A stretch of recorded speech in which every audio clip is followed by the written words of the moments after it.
Here we are. You want to start us off? Okay, hold on. Recording? Okay, let the public's in the process of coming in now. Oh, we're live. Okay, Jim, anytime.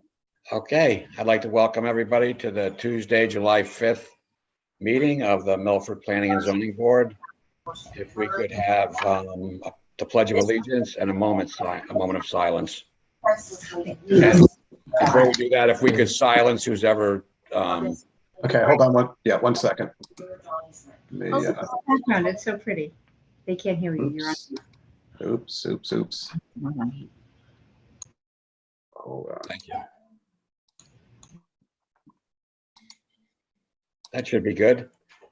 So yeah, the Pledge of Allegiance and a moment's silence. I pledge allegiance To the flag of the United States of America, America, and to the republic for which it stands, one nation, under God, indivisible, with liberty and justice for all. for all.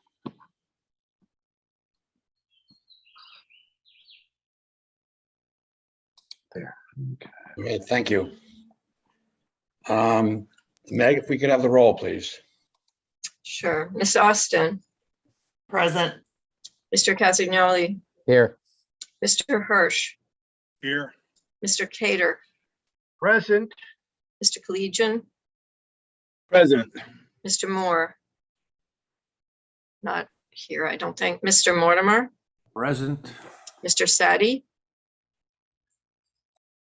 Pretty sure Mr. Sadi is here. Mr. Zaharidis. Here. Okay. Mr. Zaharidis Here. and Chairman Quish. Yes, I am here. Thank you. And Mr. Chair, Yep. before you get started, you can make an announcement. The applicant for number, let's see here, number 4 on the, number 5 on the agenda for the proposed site plan review changes has requested that it be tabled to sometime in August. Okay. I guess that's that you have announced it. So I think that's sufficient. Okay. So notice if anybody here watching has that as its only interest, then there you don't need to stay, I guess. Thank you for that. First order of business then will be 238 Zion Hill Road, Zone R18, petition of Thomas Lynch Esquire for a 3-lot subdivision on map 074, block 934, parcel 17, of which GAMS LLC is the owner. And this was continued from 6/21/22. And David, if you could refresh, is the public hearing still open or was it closed? Oh, that's a good, I have it listed as continued, but I don't know. Let me see if I can pull up the minutes. I believe it was. I believe the public hearing was. With it being open. Okay, good. Yeah. Okay. So if I can jump in, Mr. Chairman. Mr. Sadi here, this was continued. Well, Mr. Sadi, you have muted yourself.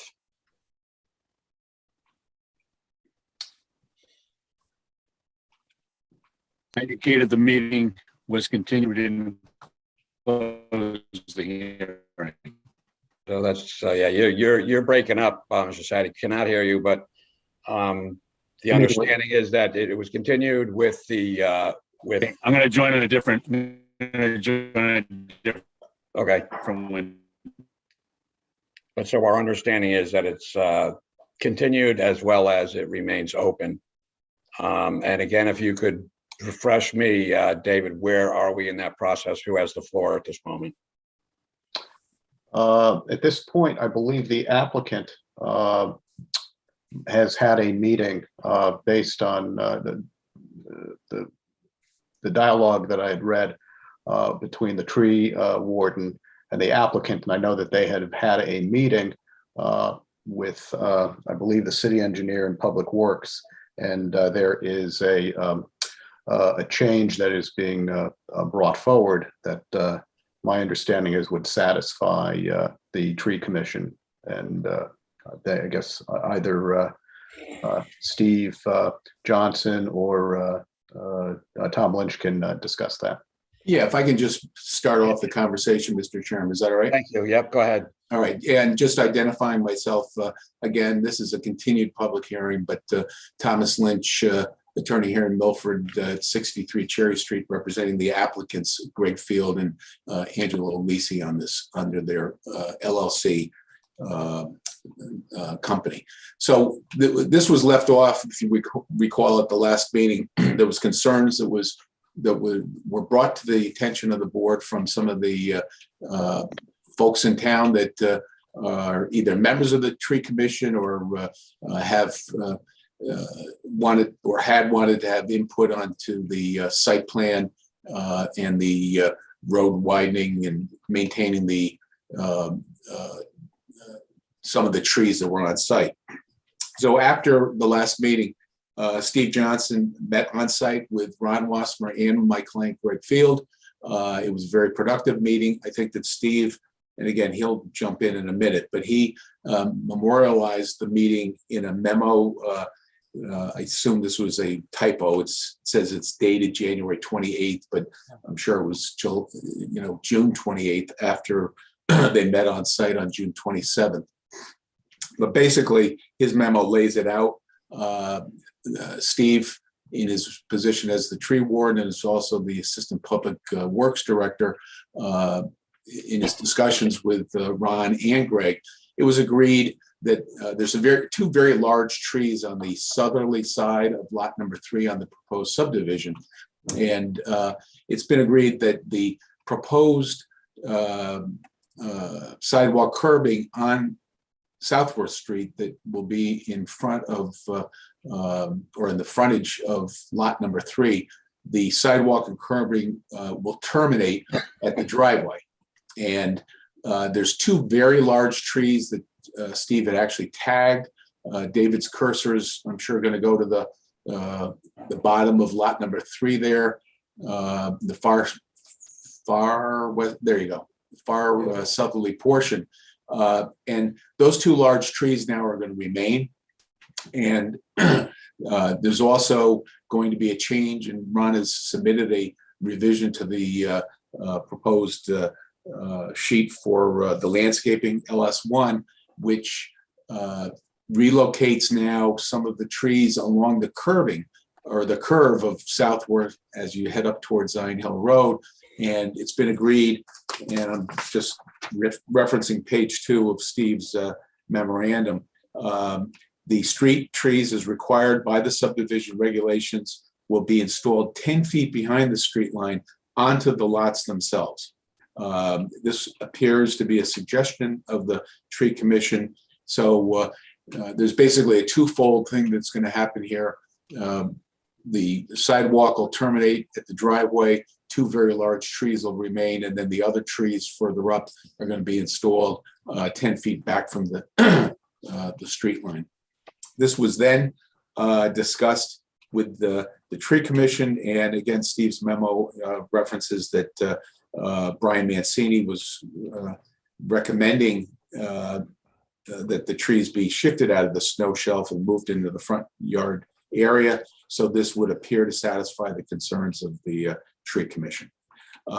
Another follow-up was with Jay Kraniak from the traffic division of the police department. He came out to look at the proposal with those trees remaining, and he was satisfied that the sight lines would not be infringed with those trees remaining. He was satisfied that the proposal would satisfy the traffic division, and he would get a memo to the file to that effect. So that's a summary of where we left off in the summary of the resolution. And if Steve wants to jump in with any further comments, Steve, feel free. Yes, thank you, Attorney Lynch. Yeah, that summarizes the meeting that I had. I met with Ron Wassmer and Greg Field. The one other thing that I would add is, which I did not discuss in my memo of that meeting, is on the site plan, the the developer has proposed protecting 8 existing mature trees as part of the subdivision development. So in addition to the 14 trees that are on the planting plan that was reviewed by the tree commission, of which the minutes I included because the promised memo to planning and zoning was not included. Yeah, those 3 planting areas total 8 trees, of which I have not reviewed each of those trees. I did review on lot 3 the 2 proposed trees there. I think the oak is certainly a tree that I would support in saving. I think the intent and spirit of saving the other tree, which is identified as a 14-inch, I think it's a much larger tree, but in a not in a healthy state. I think it's a hickory, and I think 1/2 the tree is already died. And probably once the brush is cleared and access to the tree to do a better assessment, that tree, certainly could be tried to be saved, but it would need a follow-up assessment. I think probably some of these trees are difficult to identify because it wouldn't be surprising if some of these trees were during the survey was maybe done without leaf on, so it gets difficult to identify all the species. But I think the discussions I had with Ron Wasmer and with Greg Field and their recommendations on the combined curb and sidewalk kind of met the request from the tree commission. I think it provides a healthier tree development zone for those routes to be established without further obstacles with the sidewalk and street, and helps to replace some of the canopy that's being lost. It's certainly not replacing everything, but I think it was a positive step forward and something I felt was in support of. Okay, thank you. I'd like to see that memo and the minutes of the meeting for the record. Yeah, I would, Chairman Quish, on the memo, I apologize. I had caught that typo and thought I had sent the corrected one, but yeah, the memo that is being displayed right now has a January 28th, 2021 date on it. However, that date should have reflected as June 28th, 2022. So. Okay, if we could have that corrected, and then the minutes of the tree commission meeting for our record.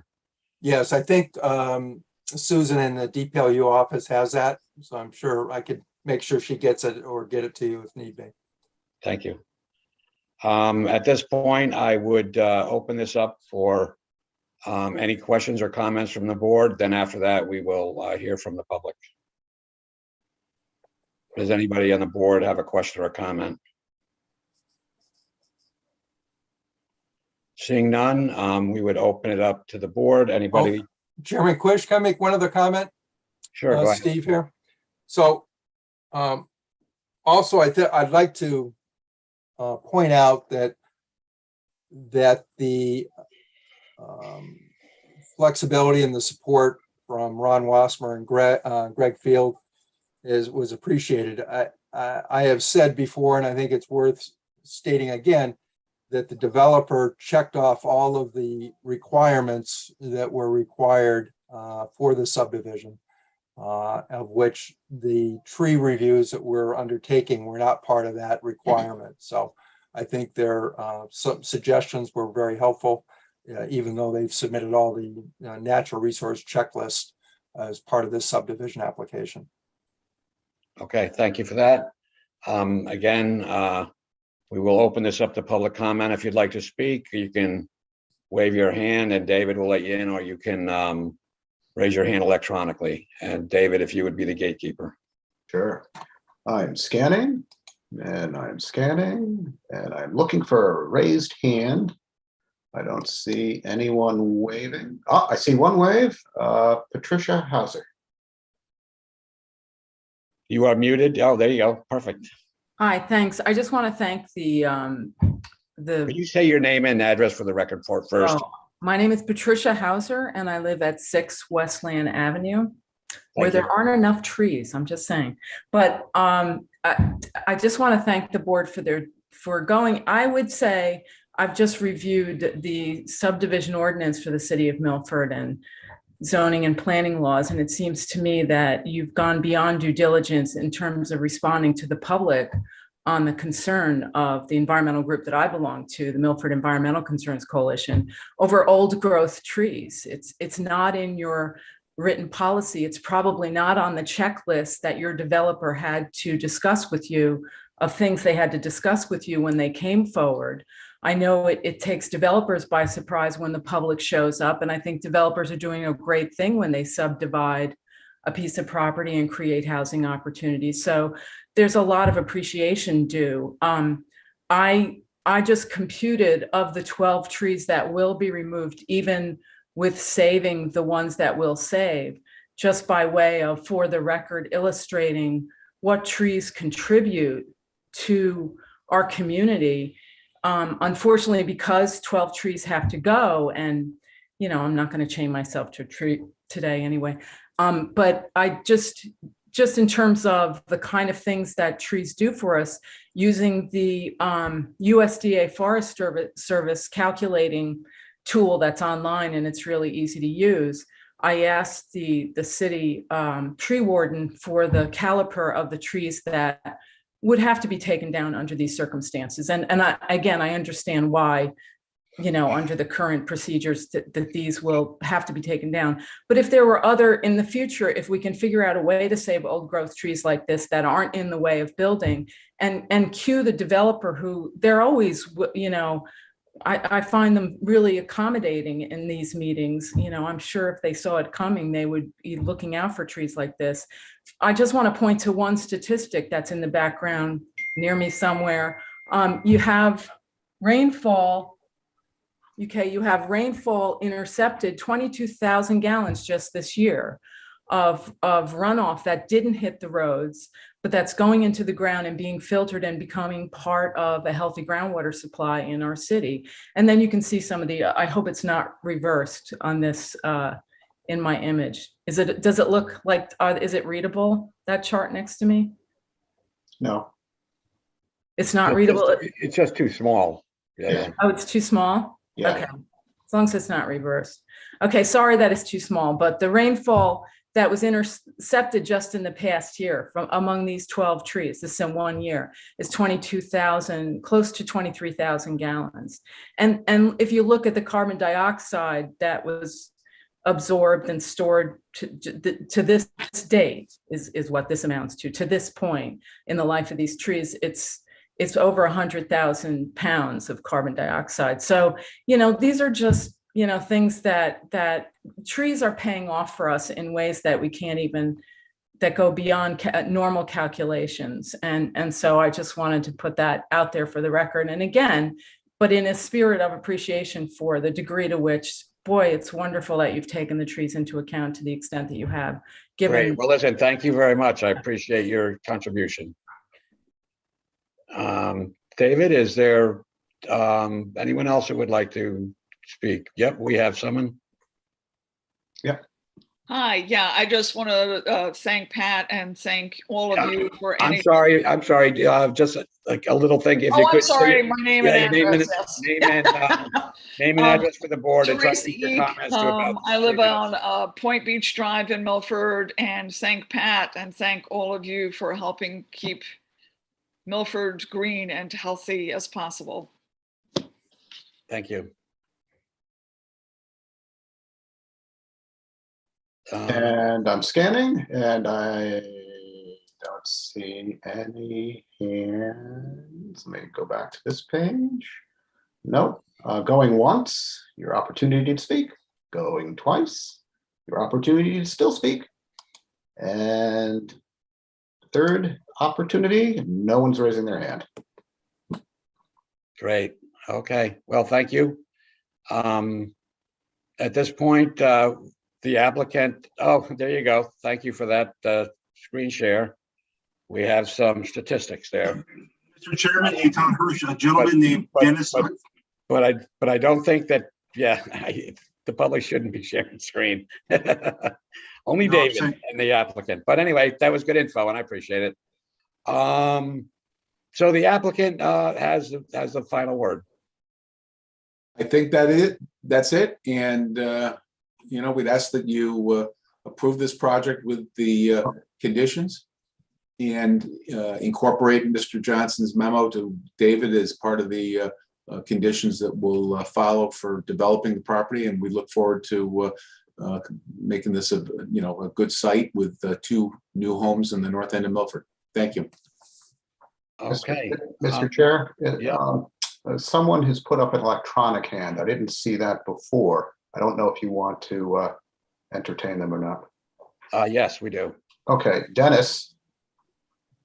And you And can't Dennis. hear you yet, Dennis. Yeah, we can't hear you, Dennis. Here, you got me? Okay, we can hear you. Could you guys state hear your me? name and address for the record, please? Hello, can you hear me? Yes.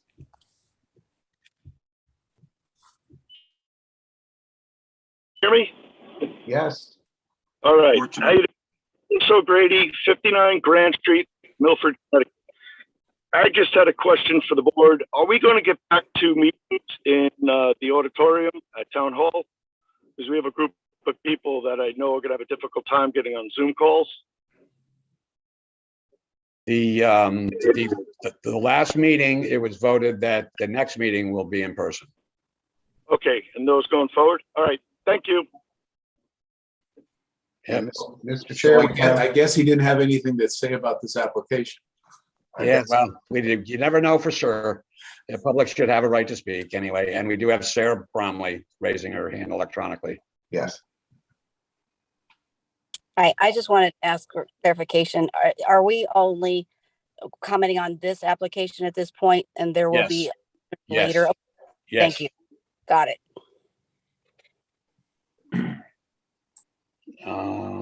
Okay, so the applicant has indicated that they are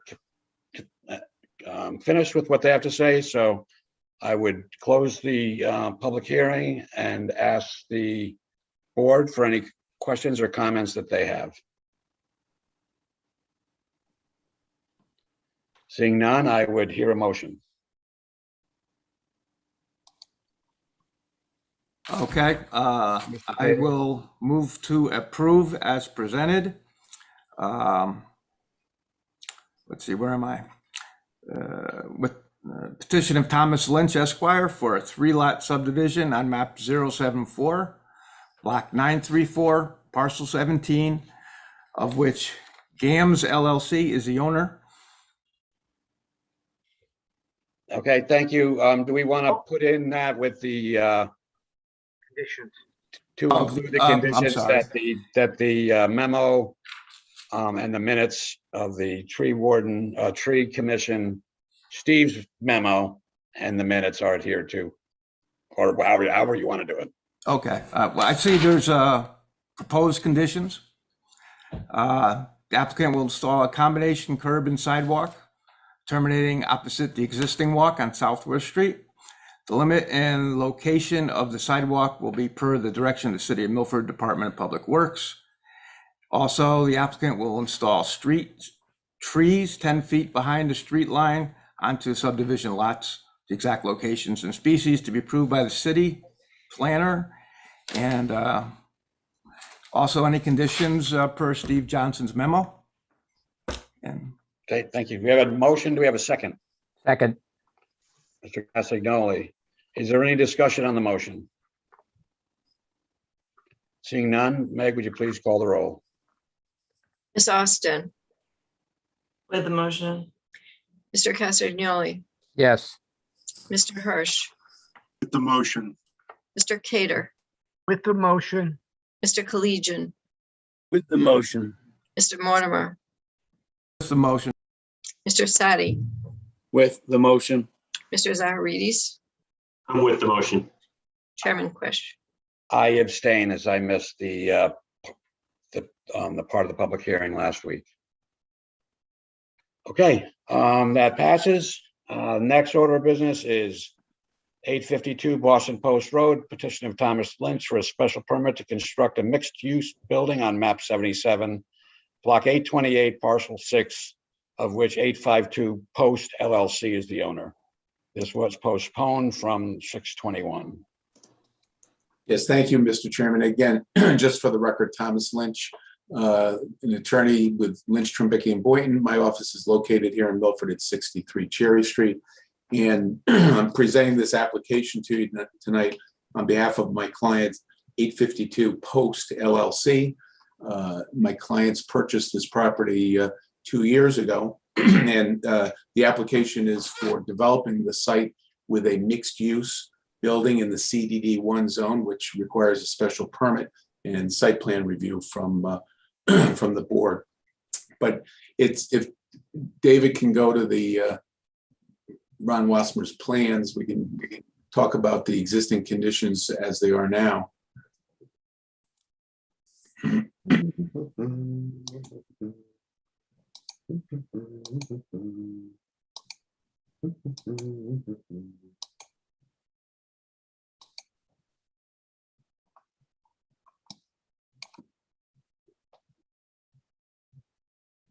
Dave, I think somebody else is sharing their screen.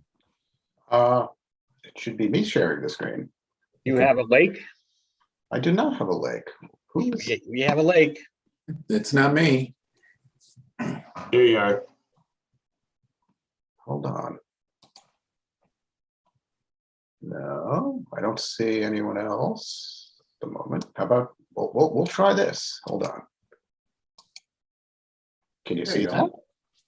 You got it now, David. There you got it. All right, so this property is on the northern side of the Post Road, basically across from Mama Teresa's restaurant. It's a very small parcel of land. It's basically 1/8 of an acre. There was a house that had been existing on the site for many, many years.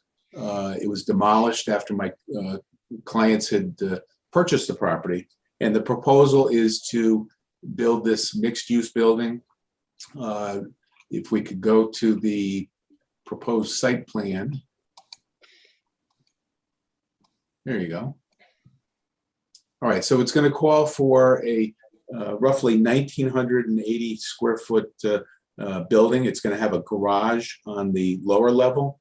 The garage will have bays for 2 cars. And the first floor is going to be retail commercial space. My client operates a salon. So she's going to have her salon on the first floor. Then on the second floor, there's going to be 2 one-bedroom apartments.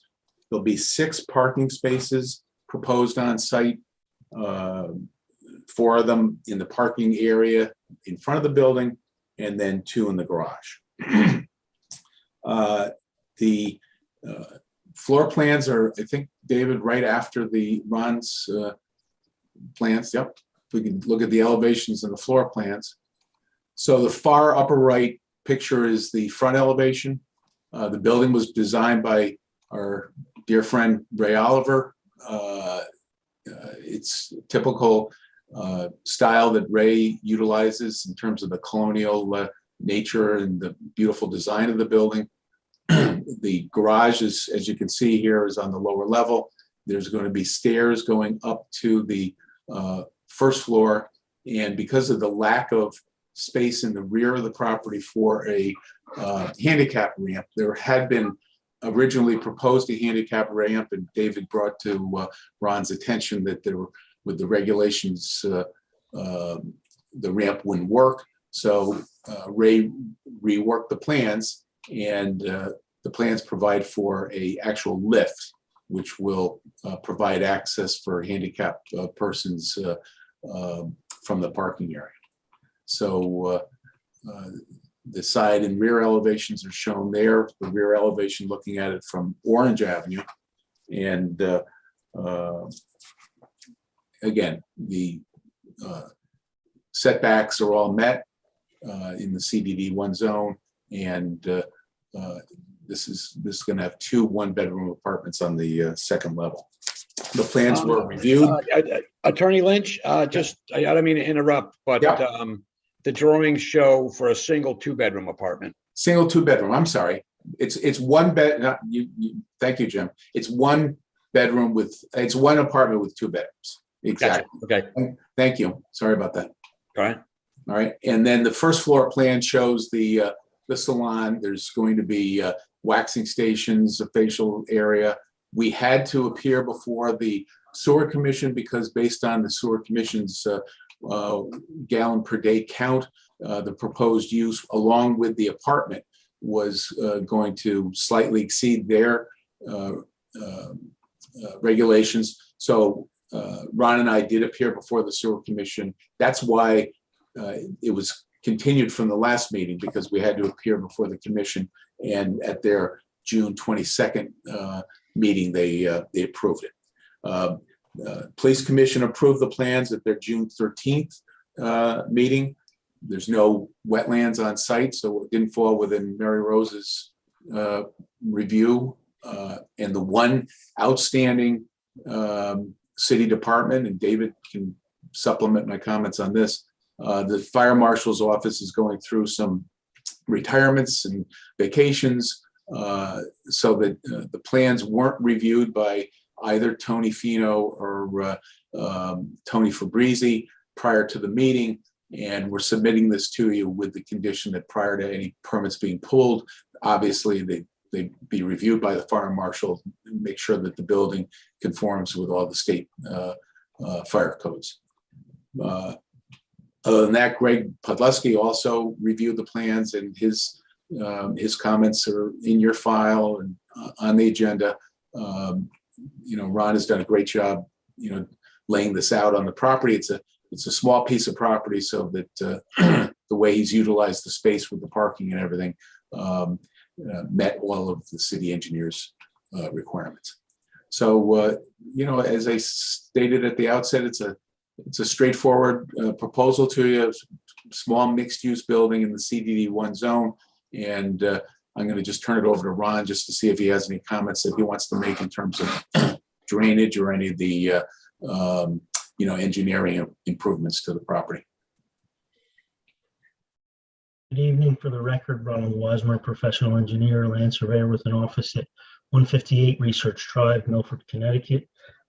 Tom did a great job giving an overall summary of the plan. Just emphasize that it's a very tiny lot, pre-existing lot on the Boston Post Road. And obviously the Boston Post Road is a state road, so we will be, once we finish the local approval process, then we will be going to the state for their comments in regards to any improvements they want along the state road, particularly with the driveway entrance. I don't know that I have too much to offer. I mean, I can walk you through the plans, but it's pretty straightforward. It's a tiny property. We have parking, grading and drainage was addressed and reviewed by the city engineer. We've provided a landscaping plan according to your regulations, and I believe we meet the requirements of that. There's some additional detail sheets and utility sheets to address the need for utilities. We'll be connecting to the municipal sewer, public water. We've proposed storm drainage in accordance with the city's engineering department standards. And we've also included a illumination plan that demonstrates that we conform to the illumination regulations for the city of Milford. And I guess that's it. I'm happy to answer any questions that the commission may have, or I can go through the plans in greater detail if anybody is interested. Thank you. Are there any questions or comments from the board before we get David's summary? Yes. Yes, Mr. Casardoli. How is the garage accessed? There's 2 overhead doors. If we could go back to Ray Oliver's I know, but architectural rendering. you go, yeah, if you go back to Oliver's, but what I'm concerned about is, are you driving along the edge of the property to get there? Well, the building and the parking lot take up the vast majority of this small lot. So Right. But how do you- driveway enters from the post road, and you can pull directly into the Okay. garage. Show me where the driveway is. It goes right from the post road right up to the garage, Joe. Right up. Oh. Okay, so in other words, okay, It's not access from the rear at all. You come right in, you pass the 4 parking spaces that are in the okay, proposed parking lot and then go in the garage. and then go in the garage. Okay, all right, okay. And I'm sure that it's anticipated that those will be used either by the owners for the salon, or maybe it'll be part of the rental to the apartment owner. Okay, thank you. There's enough room for the cars to turn around so they don't have to back into the post road? Correct. Thanks, Tom. You want to just bring that up just so Mark can see that, David?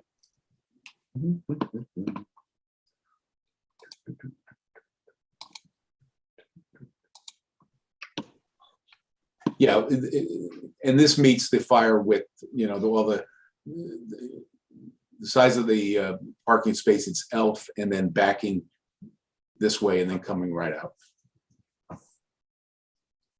Gotcha.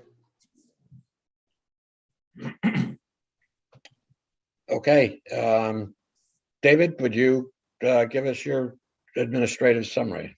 Sure. The applicant, it's going to sound exactly what you just heard. The applicant proposes to construct a 1,980 square foot mixed use building. The ground floor will have a garage with 2 parking spaces. The first floor will have a proposed business, and the second floor will have 1 2-bedroom apartment. 6 parking spaces in total are provided on site, 4 outside and 2 in the garage, and the application is substantially zoning compliant. Okay. If there's no further questions or comments from the board, we will then open up the public hearing. Mr. Quich, I have some questions, please. Yep, go ahead. Thank you. This would be to Attorney Lynch. Thank you very much for your presentation, Attorney Lynch. In going through the paperwork, it appears that you originally applied for this in September of last year. Is that your notice or memory?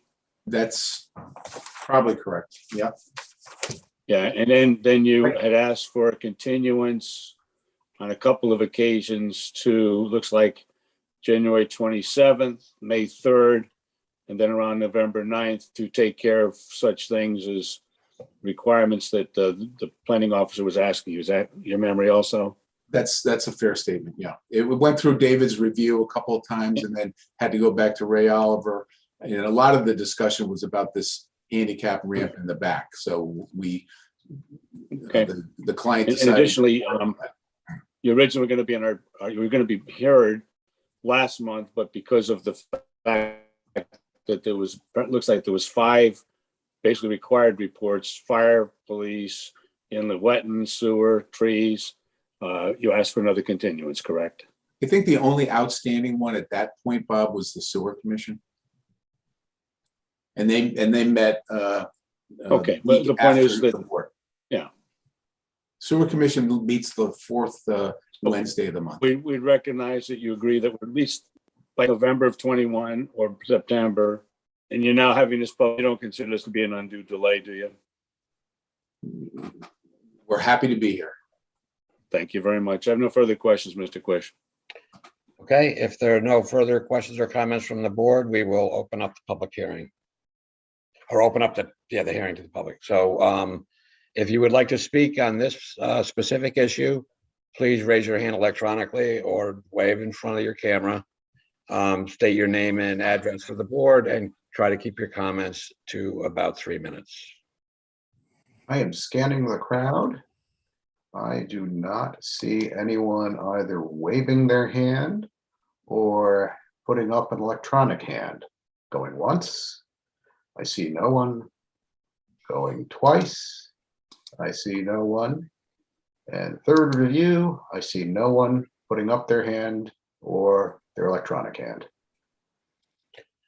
Attorney Lynch, would you like to rebut the lack of comment? I learned a long time ago, it's best to fold your cards early. Okay. Seeing none, then we will close the public hearing. Thank you. And open up any questions or comments from the board. Seeing none. Mr. Chair, I just want to indicate that thought the presentation done by both Mr. Wasmer and Attorney Lynch was excellent. I do think that whoever makes the motion should consider the issue of the making sure that we have covered up the handicapped issue, which I think it looks like it was. But it's certainly common that we see that counsel for the petitioner works hard on this, but it doesn't happen in 2 or 3 weeks. This is a typical site plan review that we'll see, and it comes up 7, 8, 9 months, sometimes close to a year. So again, Mr. Linston directly answered the question, but it certainly doesn't appear to be any undue delay. It's the normal way that we do things. We want to make sure that we've given everybody a chance to be heard. And as the first person talking about presentation, was very pleased that the board seemed to go above what we're trying to do. But thank you very much, Mr. Chair. Mr. Chair, can I say something? Yeah. Yeah, and just to piggyback on what Mr. Sadi said, often when I do a review, I give, well, all the time, when I do a review, I give feedback to an applicant, and they're under no obligation to get back to us on any timeline. So if it takes them, 3 months to get back to us or 2 weeks to get back to us, we work with that. And I think this was one of those cases where, they were given feedback, and, it took them a long time to get back to us for us to be able to move this forward. We've had applications in the past where I meet with someone and they don't come back for years for whatever reason. I gave them the feedback, but something happened after I gave them the feedback, and then they come back literally years later to give you an application. So, as you know, and as I indicated in my report, by the time an application gets to you, it's bulletproof because your regulations say it has to be. So that's the good thing about our review process is when you get the application, it's going to be substantially zoning compliant and meeting our regulations. And if you make a motion on this, I would also recommend a conditioning on the motion on the fire department's review and approval. Thank you for that. Can I say something too, Jim? Sure enough.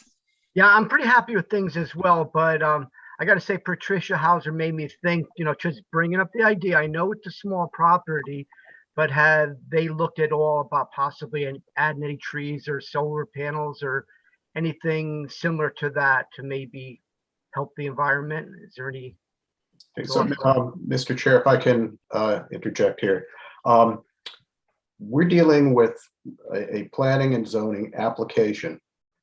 The conditions of what an applicant has to meet are spelled out in our regulations. So if you want to have other things in our regulations, you would have to look at putting in other conditions or other elements to the regulations.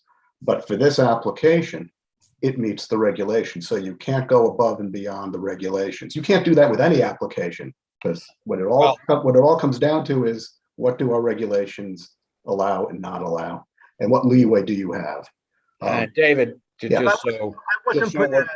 Wait, I'm gonna interject here for a minute, Jim. Just to be clear, there is fairly new legislation from the state that does empower local boards to address environmental concerns. We do not have a proper debrief of what that allows us to do at this point, which we have asked for, and we do not have it yet. So Jim is, Mr. Cater is, I think, within his right to bring up the question, and I think it's unclear how much leeway we actually do have, and I'm hoping that fairly soon we do have some better direction from either some attorney group that has put some time and effort into reviewing that. Additionally, it has been in the past requested of the applicant, and the applicant has acquiesced and said, sure, why not? If I put a couple solar panels up and in the long run it saves me money, then it might be a good suggestion that the applicant is happy to hear. So if that question from Mr. Cater is to the applicant, then we would give the applicant a chance to respond. Was that your intention, Jim?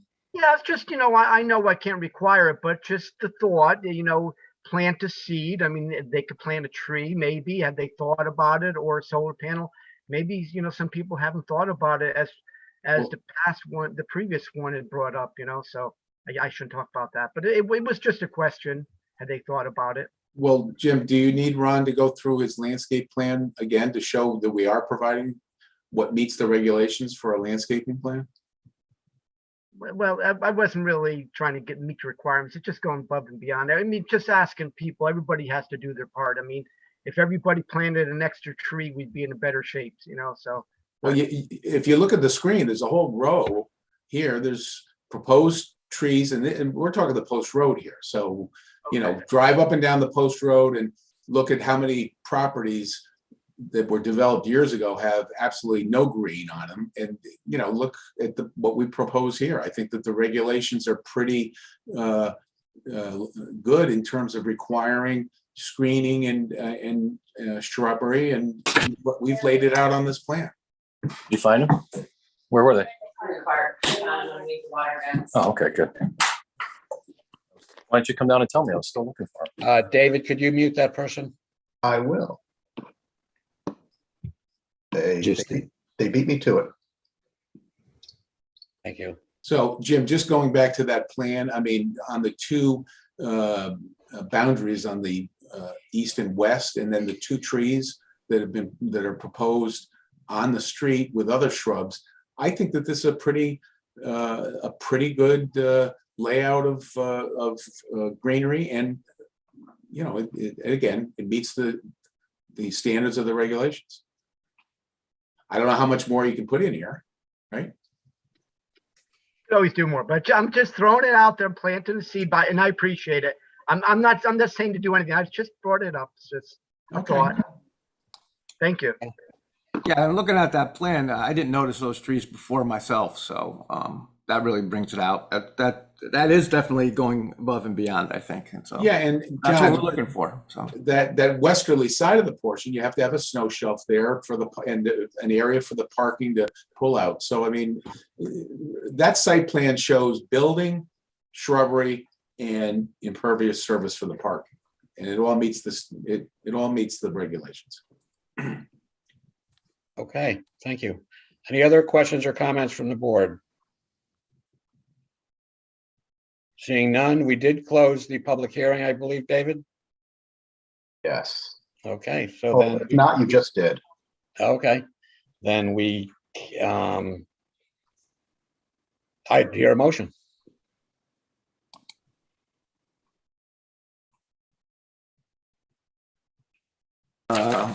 let me get my motion over here.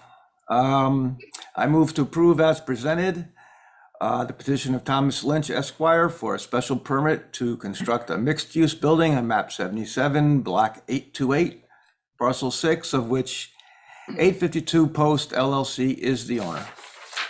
And then the caveat that the fire marshal's recommendations are adhered to. Right, correct. Okay. Motion, do we have a second? Second. For clarity, could you word your motion something to the effect this is conditioned upon the plans being reviewed and approved by the fire marshal? Sure. The motion is contingent upon the plans being approved by the fire marshal. Okay, and that's what you seconded. Is that correct, Joseph? Yes. Okay. Is there any discussion on the motion? Seeing none, Meg, if you would please call the roll. Ms. Austin, With the motion. Mr. Casagnoli, Yes. Mr. Hirsch, With the motion. Mr. Cater, With the motion. Mr. Collegian, I'm with the motion. Mr. Mortimer, With the motion.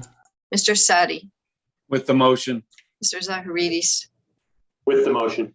Chairman Quish. I am also with the motion. Thank you.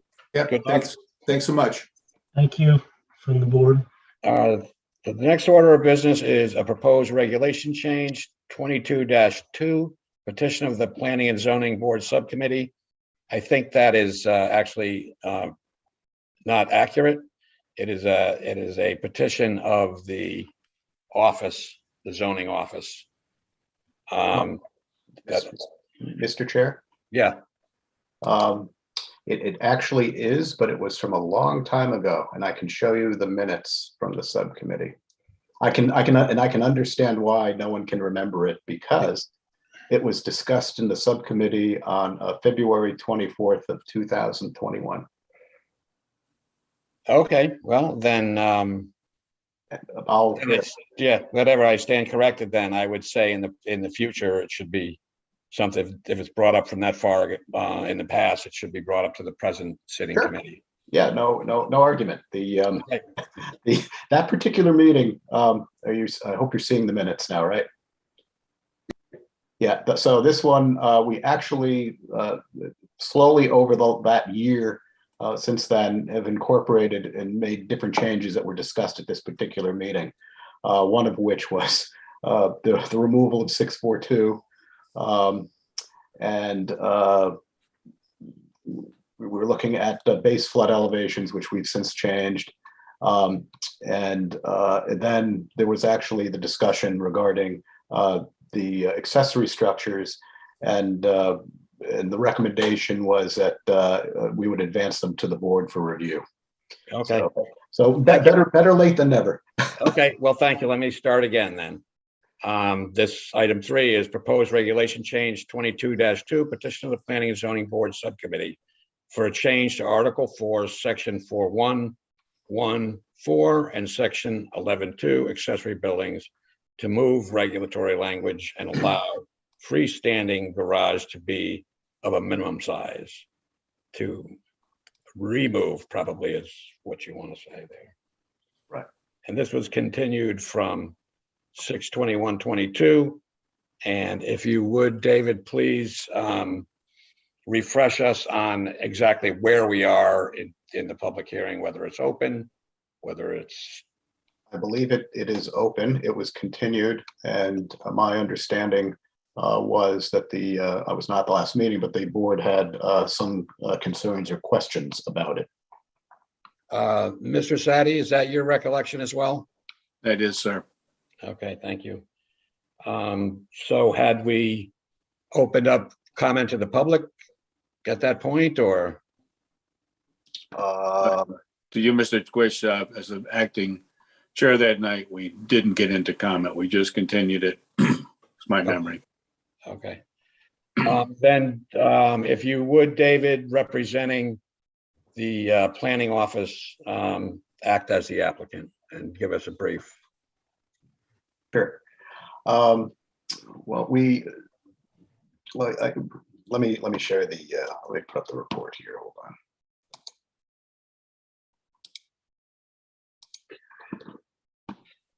So, okay. So this is the memo to you, the existing text. We just define an accessory building, a building which is clearly incidental and subordinate, customary in connection, and located on the same lot with the principal building or use. And the square footage, footprint, and floor area of such accessory building does not exceed 50 foot of the same of the principal building footprint. Decks, open porches, and chairs shall not be included in determining the 50%. So what's being proposed is no structure or accessory building shall have a building footprint that exceeds 50% of the footprint of the principal building. Decks, open porches, or shelves shall not be included in the transition of the calculated building. exception, accessory, and the exception is, okay, so the exception is an accessory building not exceeding 600 square feet may be constructed in accordance with these regulations without regard for the principal building footprint. So the original intent of the regulation was to prevent garages, accessory buildings that were more than twice the size of the principal structures. The board had at one point identified that as a concern when people were building garages bigger than their houses. The downside to the regulation as it is currently is you may have a very small house and it might be on a small piece of property. And under this regulation, you might not be able to actually build a garage, even though you may have the land to do so. And this would allow someone to build an accessory building not exceeding 600 square feet, allowing them to have a garage where they currently wouldn't be able to. So that's. All right. Thank you. Yeah. Are there any questions or comments from the board? So the difference there is the 600 square feet instead of 50%. That is still there. The 50% language is still there, but it adds an exception. An accessory building not exceeding 600 square feet may be constructed in accordance with these regulations without regard for the principal building's footprint. Okay, yeah, got it. So basically, any home under 1,200 square feet would not have been able to build something 600 square feet. That would be correct if it was, because it could not exceed, well, if it was 1,200, if it was 1,100 square feet, we'll make the math a little easier. If it was 1,100, right, Yeah. right. Okay. And, we do have, a majority of Milford's housing stock was built, after World War II. And that original housing stock, although in many instances altered and expanded, were 800 square foot capes. So they would, in many instances, have trouble, building a garage. But the regular rules would still apply as far as right setbacks and if it fit on the lot and all that stuff. Yes, yes. Yeah, lot coverage, all of that would still apply. So David, Mr. Chairman, may I ask a question of Mr. Sulkus? Who was that? Eitan Hirsch.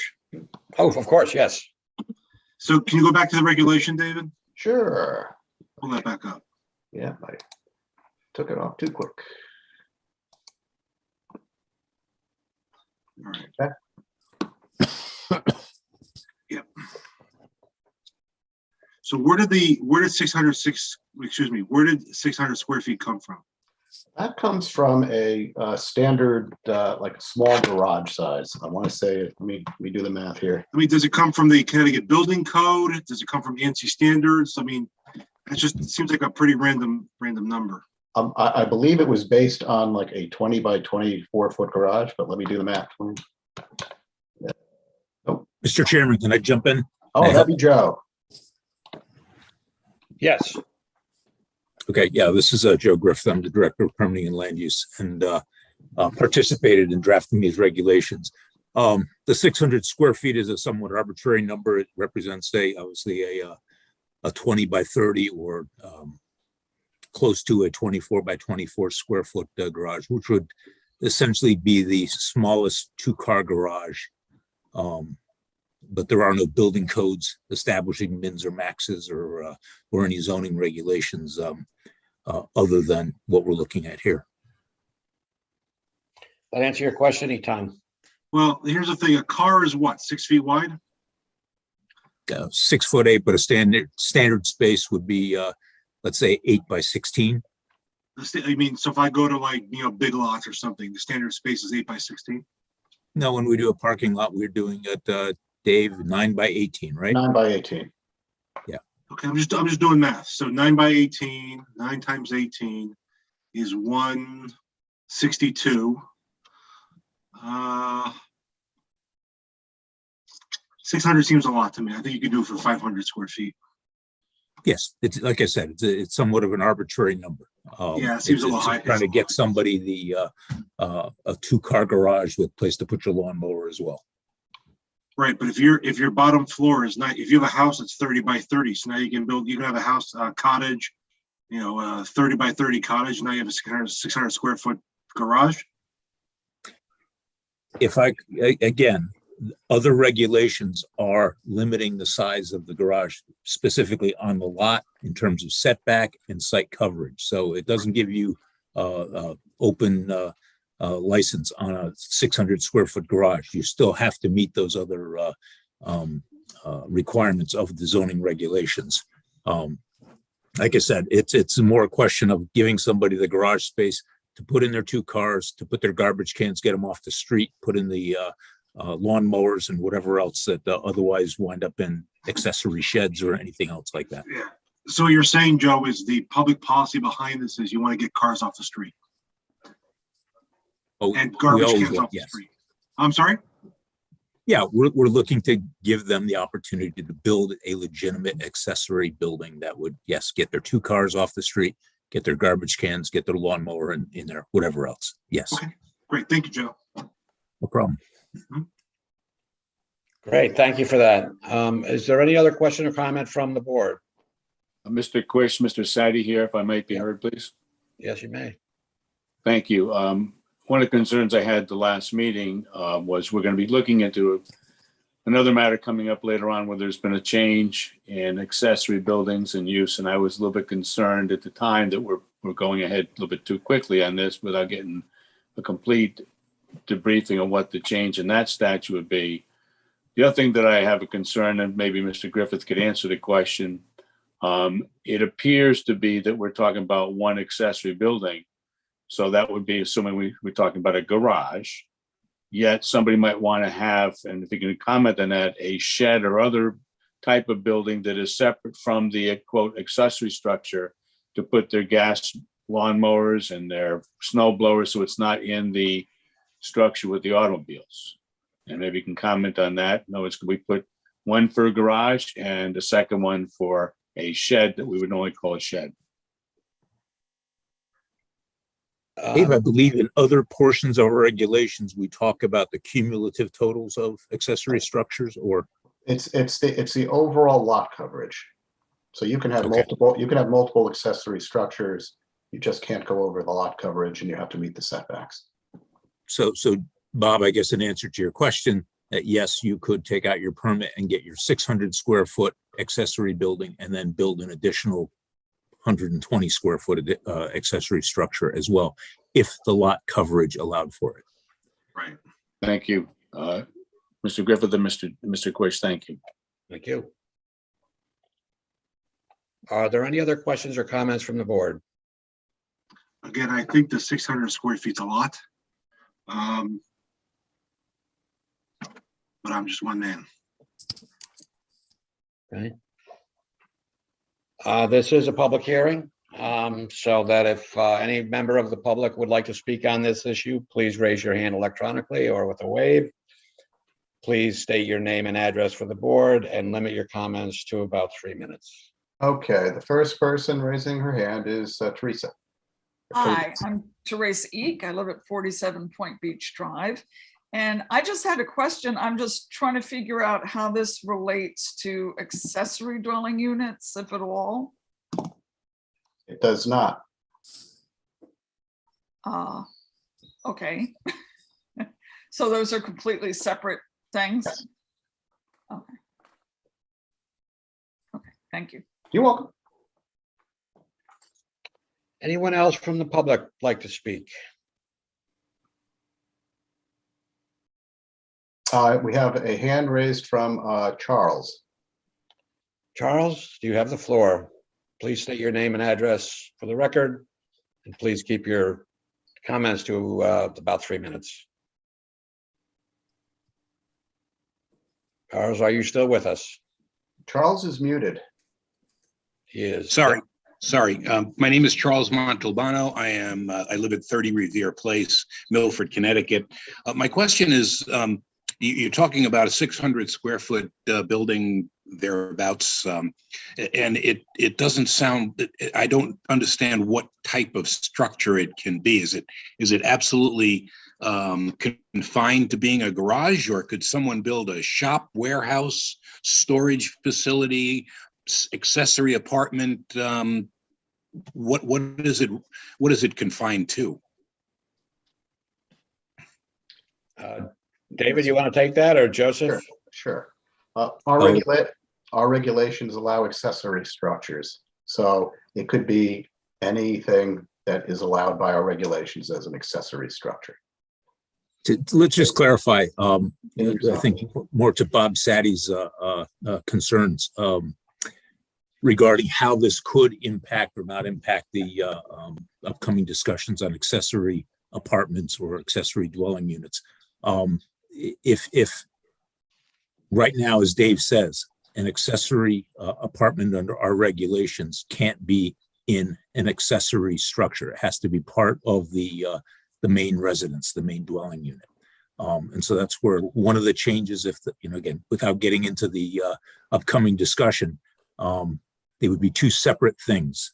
Even if we did choose to allow for freestanding accessory dwellings, they would still be part of an accessory apartment structure as opposed to an accessory structure. As Dave said, the accessory structure could have any accessory use in there that's permitted in a residential zone, specifically a garage or a storage or whatever you want to call it, but it would have to be allowed in a residential zone. So no, it could not be a warehouse. Does that answer your question, Charles? Yes, it does. Thank you. Okay. Looks like Therese would like to say something else. Okay, go ahead. Yeah, it's just more, again, for clarification in terms of accessory dwelling units. So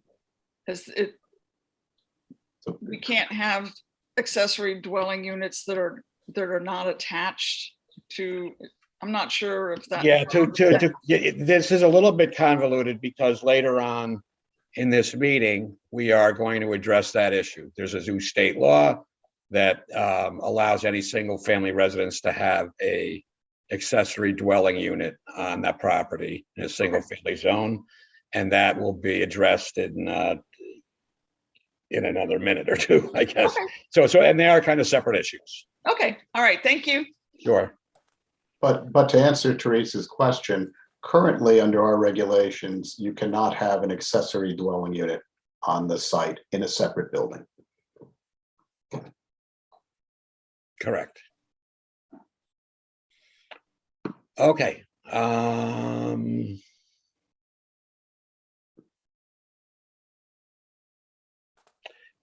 there any other questions or comments from the board? I have one last question. Yes. So David, this accessory unit, it could have running water, air conditioning, heat, all normal mechanicals? We have had applications for accessory structures that can have those things in it, like some people call them, she sheds or hobby things. What they can't have is a kitchen. That in our regulations then makes it a dwelling unit. Thank you. Okay, any further questions or comments from the board? Yes, Mr. Kush, Mr. Sadie here. To the extent that 3.1.1.7 accessory apartments, which I'm looking at right now, does talk about many things that Mr. Sulkus talked about, just for the members of the board. They have an 800 square foot measurement. Also, that it has to be accessory from the outside, but I just don't see them being really comparable. I think the problem I have with the language is when we put in the beginning, no structure that would include what we're talking about here, these accessory apartment units. But that's my concern about it right now. I think that we're moving ahead on this too quickly. We don't need to do it right now. We should determine what the state law is. Thank you. Joseph, would you like to clarify how these two are different and unrelated?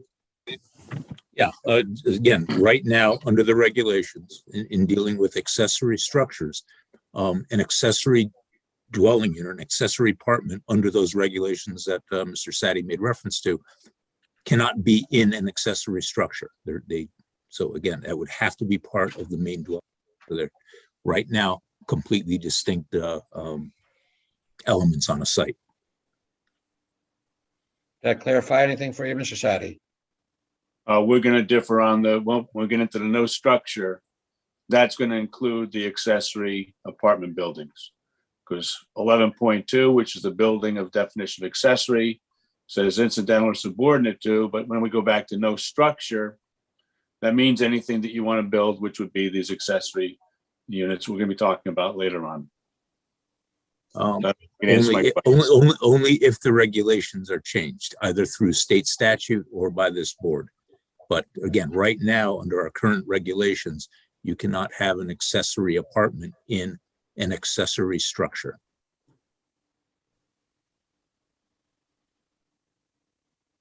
Okay. Thank you, Mr. Chair, and thank you, Mr. Griffith. Okay. Thank you. Are there any other questions or comments from the board? Seeing none, we'll close the public hearing and entertain a motion.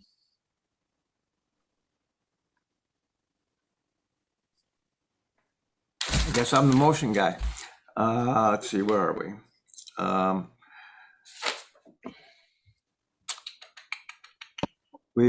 This is number 5, proposed regulation change, 22-2. Yes. Yes, okay. Yes. Number 5. Yep. I move to approve as presented the petition of the Planning and Zoning Board Subcommittee for change to Article 4, Section 4.1.1.4 and Section 11.2, accessory buildings, to move regulatory language and allow a freestanding garage to be of minimum size So that actually is 600 of 600 feet. square feet. Yeah. Second. So that is the motion. Do we have a second? Yeah, second. We have a motion and a second. Is there any discussion on the motion? Mr. Quish, Mr. Sadi here again for the record. I will be opposing this motion because first, the language of no structure, I think, obliterates what we might have to do in the future. I think secondly, it's not timely. We don't need to do it now. We should wait and get full guidance on accessory apartment buildings, accessory structures that we're taking up later on, but I will be opposing this motion. Thank you. Okay. Any other questions or comments? I'd like to say one thing. I think that that the intent of this change is to allow people to have a reasonable size garage on their property. I see it as wholly unrelated to what we're going to discuss in a minute with regard to the state regulation that allows accessory dwelling units. I think they're quite different. And I think whether you have a garage or a she shed or a if you do woodworking and you have a little shop, I think that it creates lifestyle accommodations for people who live in Milford to use their property the way they want to use their property.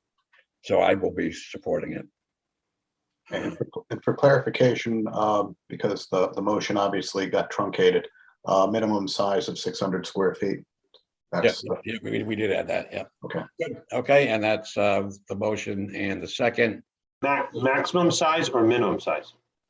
That is the maximum size. Correct. Dave, you just said minimum, so I just wanted to clarify. Well, that's I just read the language that was there. Okay, so for clarity's sake, let me pull up the. If you had a 10,000 square foot house, you could have a bigger accessory structure. This is just for the people who have houses that are less than 11 or 1,200 square feet to be able to have a 600 square foot garage, because the language presently is a percentage of the primary structure. Is that accurate, David? How about this? Yes, it is accurate. How about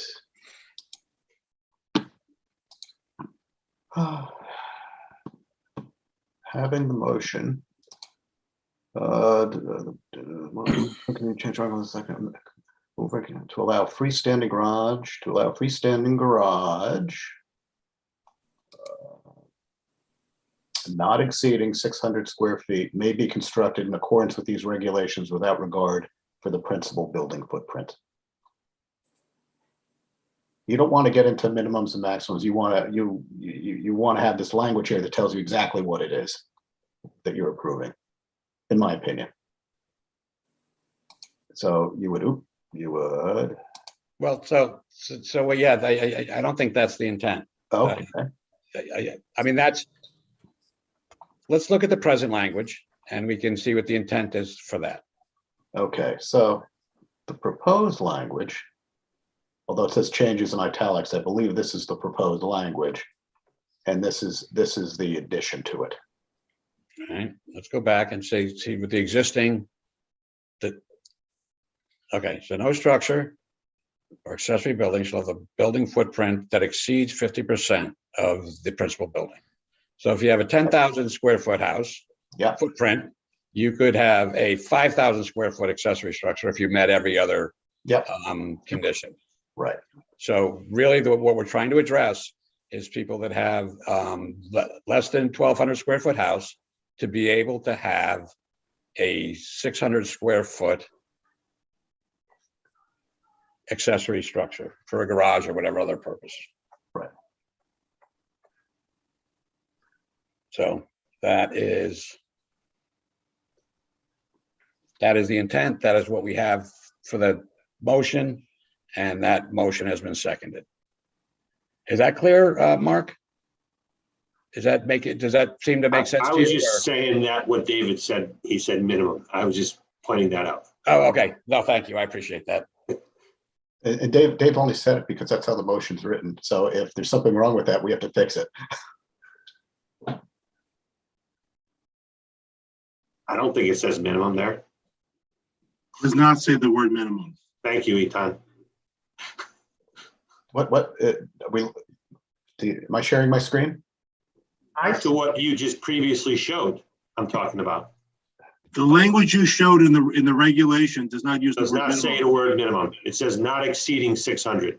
Here it says the word minimum. Right. That's So and the motion that was made was not verbatim from your number 5. It was okay. Good. Okay.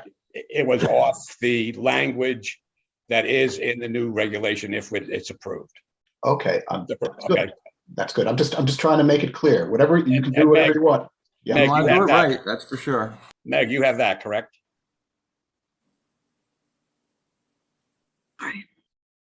As far as the motion, Yeah, the motion is not what's printed right on the screen, but language that is in the proposed. I believe that's what was read. I'd have to listen to it. Okay, It's kind of a bit. Just so we're clear, if you go up to the bottom of the next proposed text, the proposed text is the motion, just for the record. Should I restate the motion? Mr. Quist, if I might, the motion I think that was made by Mr. Mortimer was to approve amendment 22.2, which the 2-page document includes the proposed text on the bottom of page 1, continuing over to the bottom of page, the top of page 2. So I think that the document is already in our records. That would be given to the recording secretary, and it would indicate all of what we have to do. I would suggest that's there in the documents that we have, and it'd be part of our record. Okay. So you're adopting the proposed text. Very good. Okay. Then we have a motion and we have a second. If without further discussion, we'll call the roll. Ms. Austin, Against the motion. Mr. Castagnoli, Yes. Mr. Hirsch, Against the motion. Mr. Cater, With the motion. Mr. Collegian, With the motion. Mr. Mortimer, With the motion. Mr. Sadi, Against the motion. Mr. Zaharidis, I'm against it. And Chairman Quish. I am with the motion. The motion passes 1, 2, 3, 4, 5 to 4. Okay.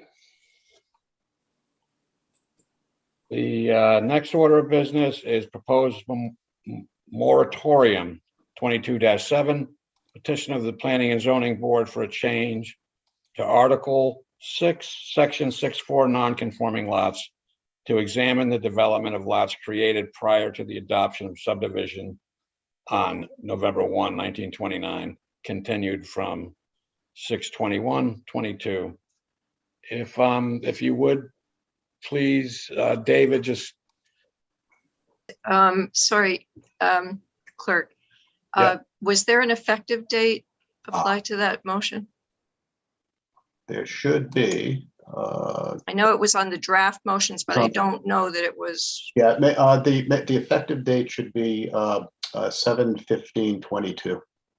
Okay, is that acceptable to That's Mr. acceptable. Mr. Mortimer, Mr. Castagnelli? Yes. Okay, thank you. Okay, so the next item is proposed moratorium 22-7, petition of Planning and Zoning Board for change to Article 6.6.4, non-conforming lots to examine the development of lots created prior to the adoption of subdivision regulations on November 1, 1929. David, if you would please give us some history on this and what you're trying to accomplish. Sure. I won't pull up the minutes from that meeting last year of February, but at that meeting it was determined that the board may want to consider taking out 6.4.2, which the board then did remove 6.4.2. 6.4.2 existed for the purpose of if you created a lot after 1929, or if you had lots that existed prior to 1929, you built something and it, say, went over those lines, the property lines you owned, say, multiple parcels, it was under 6.4.2, it was considered a merged parcel. So, we have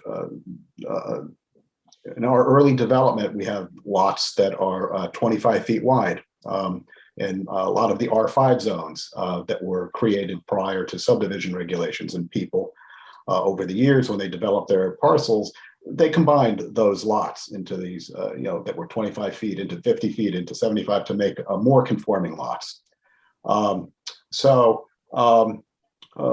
board had noticed that in some instances there were streets that had what looked like extra lots. Then, the question came up, why can't those extra lots be developed?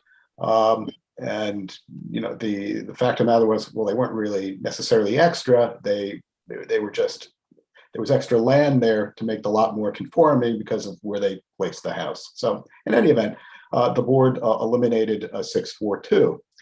So now what's going on is people can look at their property and go, hey, my lot prior to 1929, which is currently 75 feet wide, was made up of 3 25-foot wide lots. And because 6.4.2, which was commonly called the merger regulation, has been removed, hey, let's tear down the house and build and maybe get some variances and build 3 houses or perhaps 2 houses, where. Dave, could you tell us the significance of 1929 though, please? Okay, sure. Thank you. 1929 is significant for Milford as it is throughout the state. That's when the state adopted and told the towns that you have to create subdivision regulations. So November of 1929 is when Milford created its subdivision regulation. So before 1929, you had, say, you owned a couple of acres of land and you just wanted to divide it up any way you wanted. Yeah, you could, and then you'd file that on the land records, and you sell off whatever it is to whoever, and it didn't require any approval of anybody. There were no standards. But in 1929, you couldn't do that anymore. The city had to create subdivision regulations, or chose to adopt subdivision regulations that had standards. So that's the cutoff. So believe it or not, there are parcels in town that have never been developed that exist before 1929. So there's a process that's in place where if it's never been developed, you can come in and have it certified. And certification means you're recognizing it as existing before 1929. And then a person could go and get permits and build something there. They would need to meet the setbacks, and they could seek their variances. But what's going on now is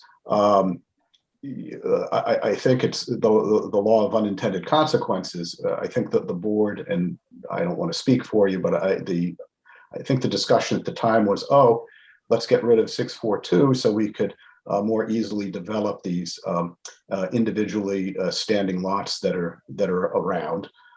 And actually what it's doing is it's promoting people to tear down their homes and build more housing, which can be desirable, but not necessarily in every part of town, such as in the flood zone.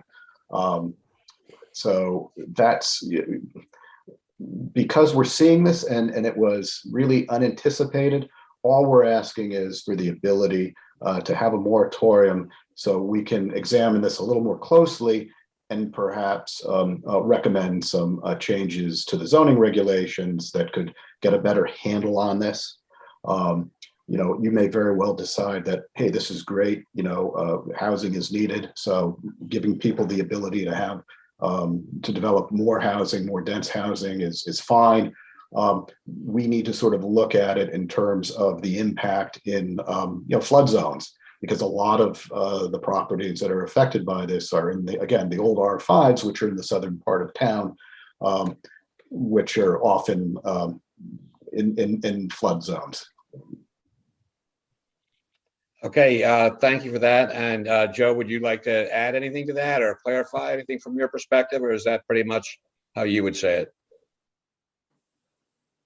I wouldn't say it that way, but yeah, I think that pretty much spells out what we're trying to accomplish right now, is just the ability to put this into a moratorium, and then work very closely with this board in terms of formulating additional regulations that would allow for, subdivision of these lots. Okay, are there any questions or comments from the board? Of course, Mr. Sadi here. Yeah. And again, I want to make it clear that I believe that both of the gentlemen are doing an excellent job. However, I suggest that this should not be decided tonight. We need information. How many applications are we talking about? What's the number of lots we're going to be dealing with? What kind of applications are that they're concerned about? Just to start off with, they refer to two general statutes, 8.3b and 22A 104, which they say support that. And I suggest that, we should have all the information before we make a decision on this. I'm not sure why we need to have a moratorium. What's the floodgate that's opened up? Nobody's talked about that yet. They just talked about general terms, but, have we had 6,000 applications? Have we had 3? And these are things that I think should be answered before we go forward on making the decision on this. That's just my thought. Thank you. Any other questions or comments from the board? Seeing none, this is a public hearing. If anyone from the public would like to speak to this specific issue, please wave your hand or electronically wave your hand, and David would let you in and speak. If you would, please state your name and address for the board, and then please do keep your comments to around 3 minutes. Okay, we have an out of focus Donna Dutko. I know, I don't know what's going on here, but anyway, yes. Hi, Donna Dutko, 236 Buckingham Avenue. I'm just wondering what that second paragraph after the comments about the moratorium means. It says vacant lots only having accessory structures that predate the adoption of blah, blah, blah. is that part of the moratorium, or is that what the moratorium is for? So specifically, I'm confused by that second paragraph. How does that tie back to the first line of that proposed text change? David, if you'd like to, Sure. Let me put this up for you.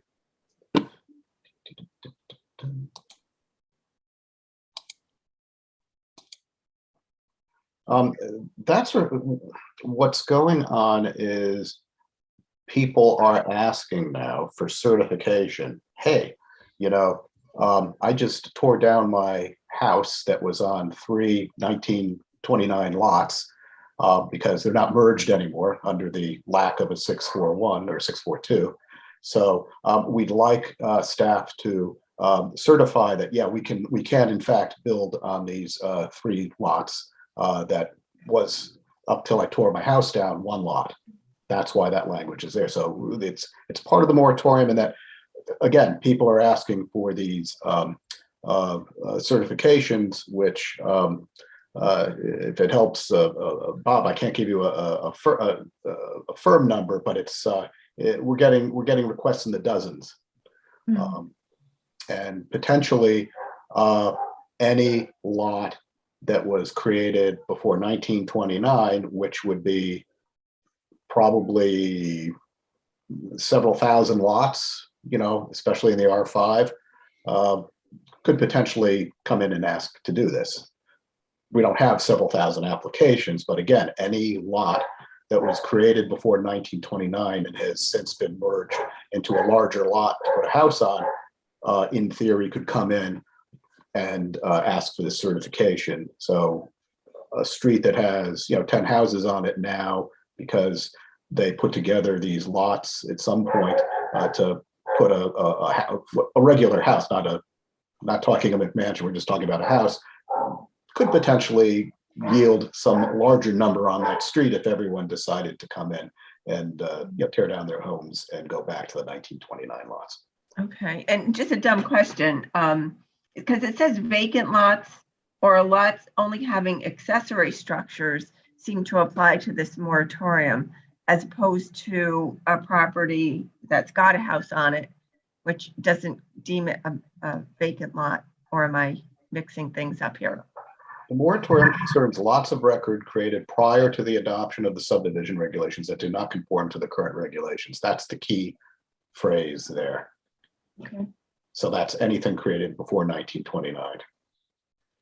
You've had, when we had 642s, you had lots that were merged because of accessory structures. Gotcha. And of course, that's gone now. I think one of the problems that, and I was part of the subcommittee when we discussed this, part of the problem was that there were things that were not accessory structures that were like a fire pit or a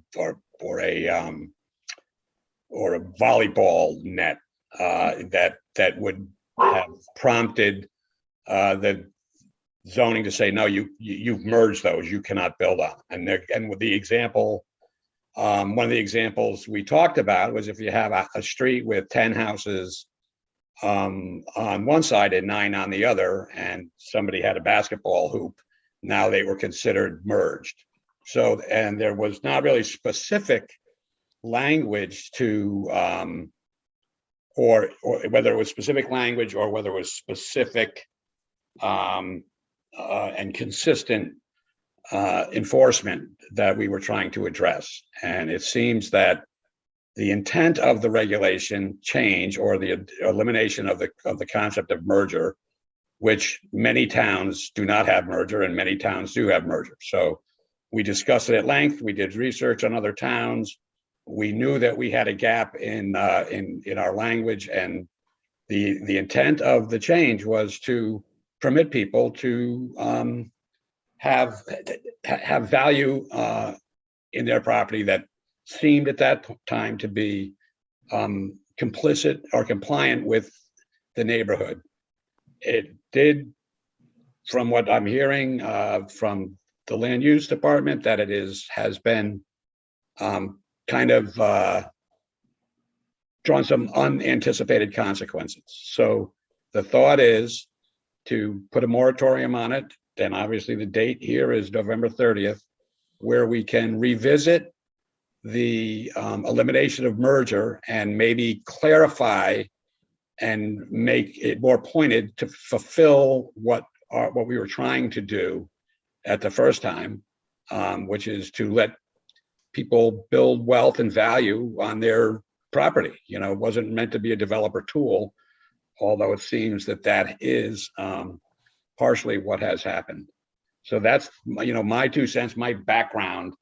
I think that it's probably not going to harm anybody to have a moratorium and revisit this concept and try to be as friendly to the citizens of Milford without opening a floodgate, which was what my intention and our intention was. Yes, Eton.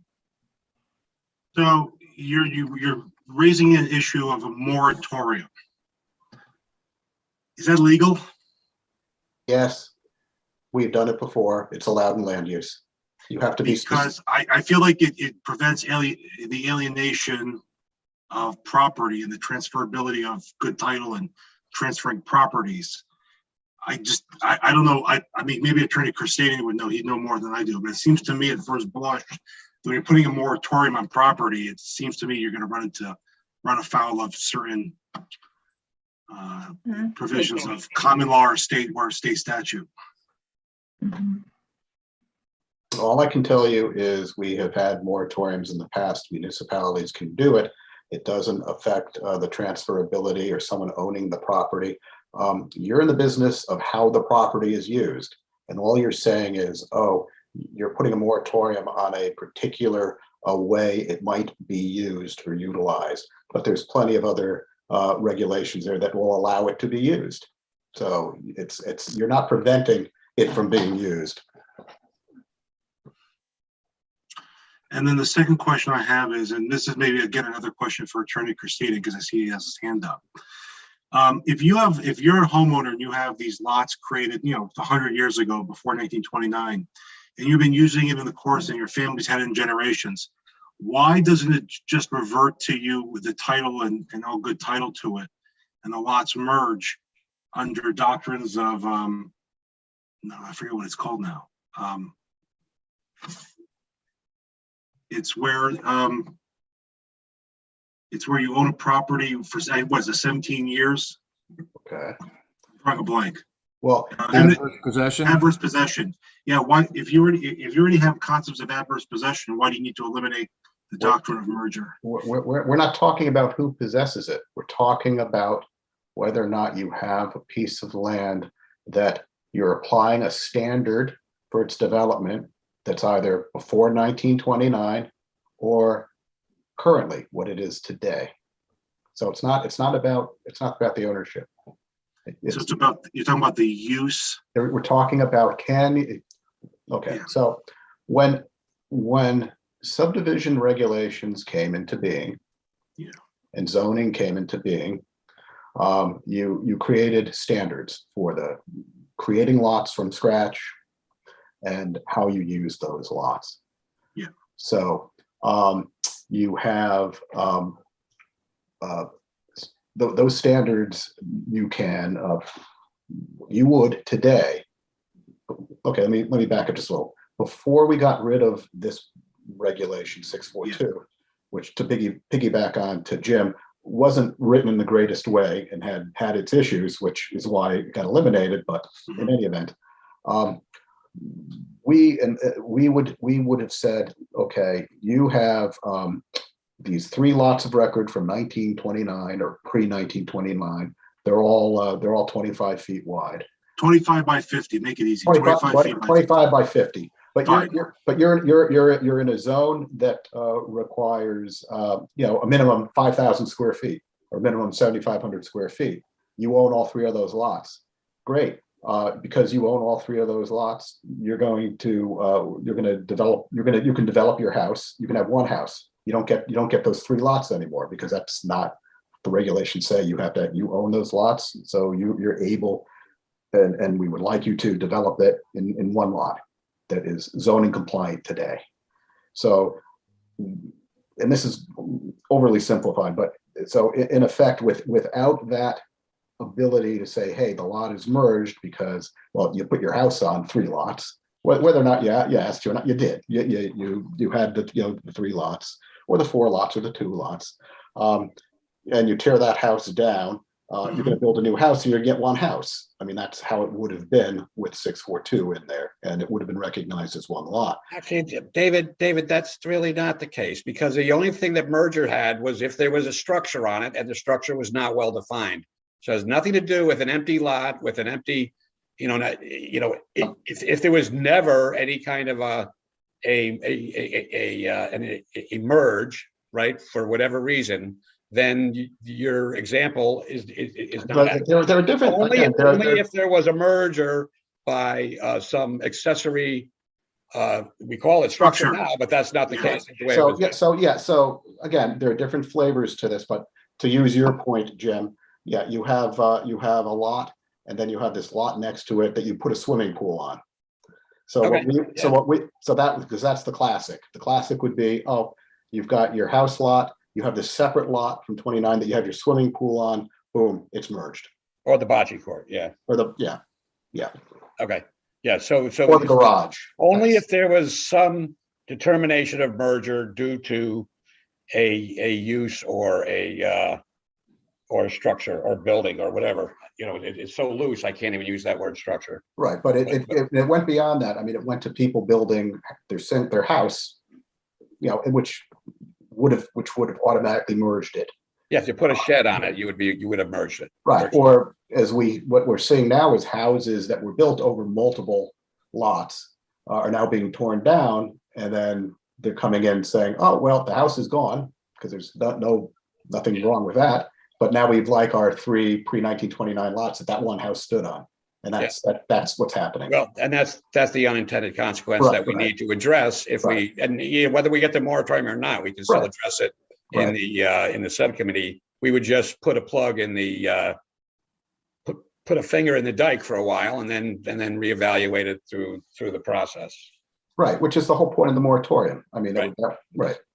So why wouldn't you say if the property has a pre-existing house residence on it, then you're not going to certify it, but you're saying vacant lots that have potentially always been vacant, but you're not going to certify that because of this moratorium. To me, it sounds backwards. Your goal is to keep people from tearing down their house that covers 2 or 3 lots so that they can't build 2 or 3 new houses.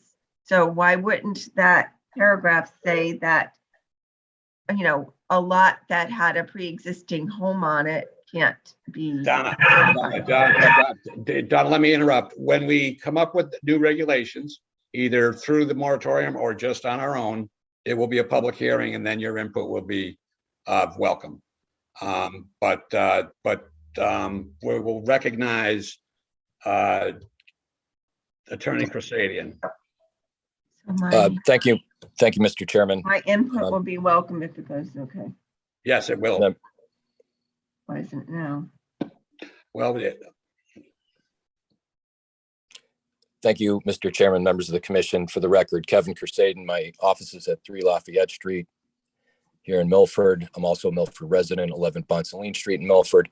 I just wanted to point out some of the commissioners or board members were not present at the last meeting, and I did submit a suggestion once you go forward in this as a possible one way to consider drafting the future regulations. I know that's not the subject of this meeting, but I did want to bring up a couple of points.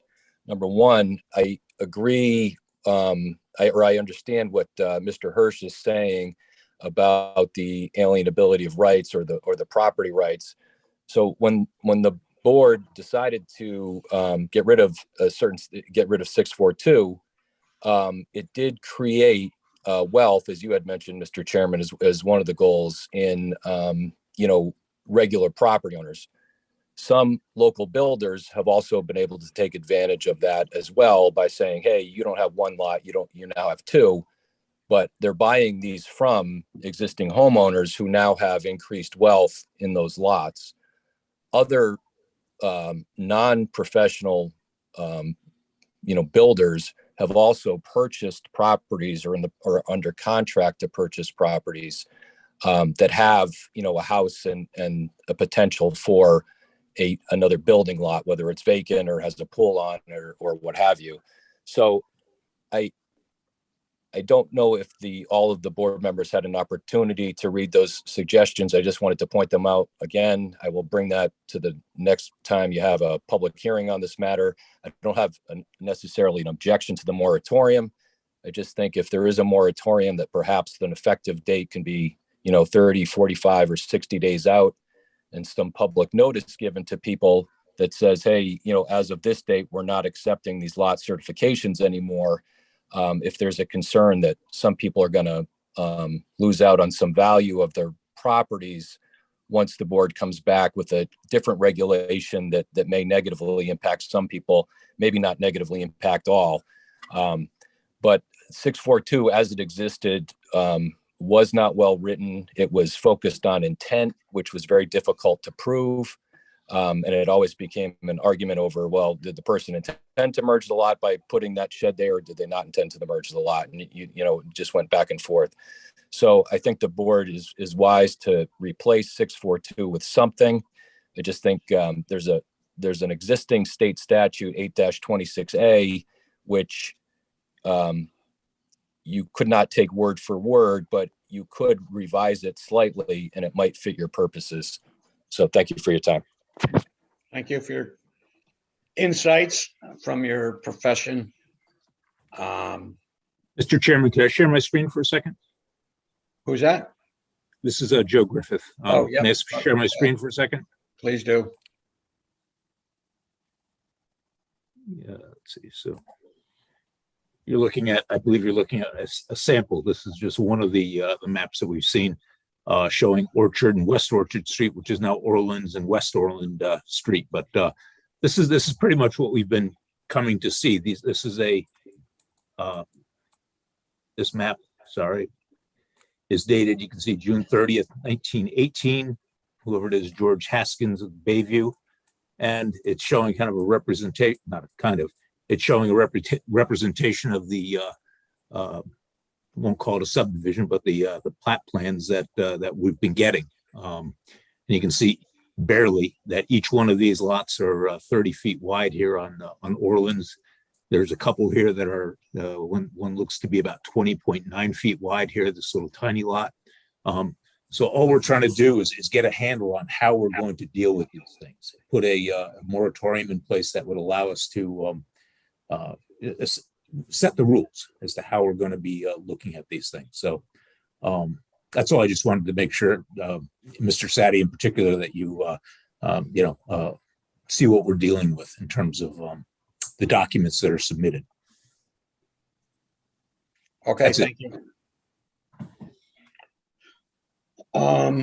Is there anybody else from the public who would like to speak?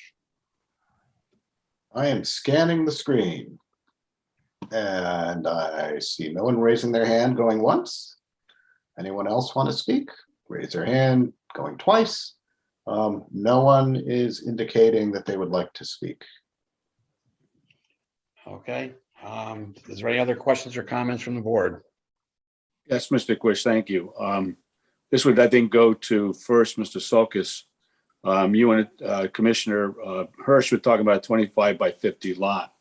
So if somebody came in with an application to build a piece of a structure on a 25 by 50 lot that was made in a Bayview example before 1929, would this come as a site plan review? Would they just have to fill out a form? If Mr. Sulkus could explain to the members of the board how that process would go in place, and what would the issues be concerning that single lot? If it never had anything on it, so it didn't have a garage, it didn't have a pool, it was not merged in any way, then they would get what's called a certification. So it wouldn't have to be a site plan review before us? No. No, but it would, but so if I might interject, there's setback requirements. So if there's 10 foot set, let me finish. 10 foot setback requirements would allow you a 2 foot house. So they would have to go, they couldn't just build a house. Right. They would have to fulfill all the other requirements, and setbacks being primary. They would then go to the, if they wanted to build a house, they would go to the zoning board of appeals and try to get a variance from the setbacks. Right. Which I don't, have any indication of how the ZBA would handle this, but I would think that it would be obviously out of our hands, but it would be limited by the existing setback requirements, number one. Correct. It would have to meet the setback requirements of today. And through the chair, I guess now, so to speak, if I continue my questioning, what about the grandfather clause that property prior to the enactment of the zoning regulations, which around 1929, I thought they're earlier than that, certain portions of them do not apply. Is that correct? I don't understand the question. I thought there's, again, going back to my memory, there's a grandfather clause. So property prior to the enactment of zoning didn't have the same rules. But you're saying that if after 1929, they have not built on the property, then they have the setback requirements. And Mr. Crusaden sort of touched upon it. There's a rule that says if you have a subdivision, so you have a legal subdivision, something after 1929 that was created, that doesn't meet the current zoning of today, the setbacks, under that rule, they could build it to the standards at the time that the subdivision was approved. But anything built before 29, Jim is correct. They have to meet. They need to meet the setbacks of today. Thank you very much. No further questions, Mr. Chair. Thank you. Any other questions or comments from the board? So are we seeing any construction to this point? I mean, yeah, I mean, we have applications coming in, fast and furious for certifications, so they can, go and get whatever it is they need from ZBA if they need something from ZBA. Okay. Because as Jim was saying, a 30-foot lot, it's not going to give you much of a house with 15 feet of setbacks. Right. Again, the issue we're seeing now is more, lots that, had something on them that where those lots were merged, and now you take away what merged them, and now you have these you have multiple lots that can be developed. And in some cases, they're going to combine them. Say they have 3 or 4 lots that was under this house, but they take it down. Now they have 4 lots, and they very well would come in and often say, we're not going to build those. Obviously, we can't build a 25-foot wide lot easily with lots of without lots of variances, which would be silly because the house would still be narrow. We'll combine, so we'll go from 4 lots to 2 lots, for instance. Right. Yeah, I got you. Yeah.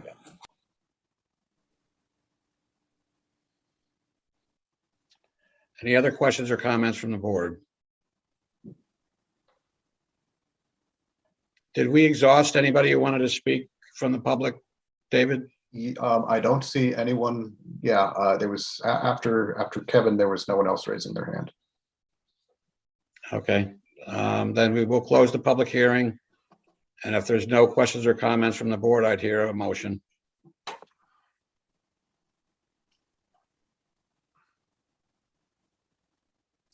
All right. Let me get my motion here. Proposed moratorium number 22.7. I move to approve as presented. Petition of the Planning and Zoning Board for change to Article 6, Section 6.4, non-conforming lots, to examine the development of lots created prior to the adoption of subdivision on November 1st, 1929. Effective date 7/15/22. We have a motion. Do we have a second? Second. Okay. Is there any further discussion on the motion? Yes, Mr. Cush, Mr. Hirsch would like to speak. Yes, please do. I think we need to make this moratorium not into perpetuity. I think this moratorium needs to have a start date of July. If you're going to do this, a start date of July 15 with a reasonable end date. I don't think November 30th is a reasonable end date. I don't think October 30th is a reasonable end date. I think this has to be, since it could be affecting marketability of property and alienability of property, this has to be done quickly. So I would put a caveat that the moratorium has a finite end date. Okay, David, could you just run through, if we could come up with a recommendation out of the subcommittee, say in 30 days, how long would it take that to be circulated, get on one of our meeting agendas and noticed properly? How much time would we actually need? Once we have an actual regulation from the subcommittee, it then goes to the board to be reviewed. And then the board gives a go-ahead to circulate it. And then that circulation takes at maximum 35 days. It could be a little less, but that's what we have to give the state to comment on it, as well as councils of governments. So you're looking at a minimum cutting it close at 3 months, which is why that's why we usually recommend 6 months. And then there's the advertising requirements. So once we get the comments back from the council, so you're cutting it close at 3 months. So I would say 6 months, which is what we've done with moratoriums in the past. Is this, David, Mr. Quish, might I please ask Mr. Salkis a question? Yes, please do.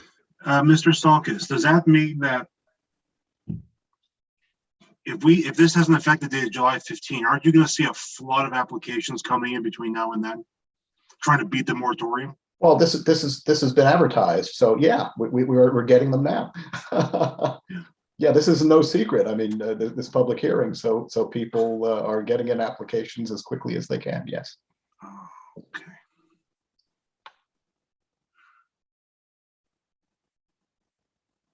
Okay.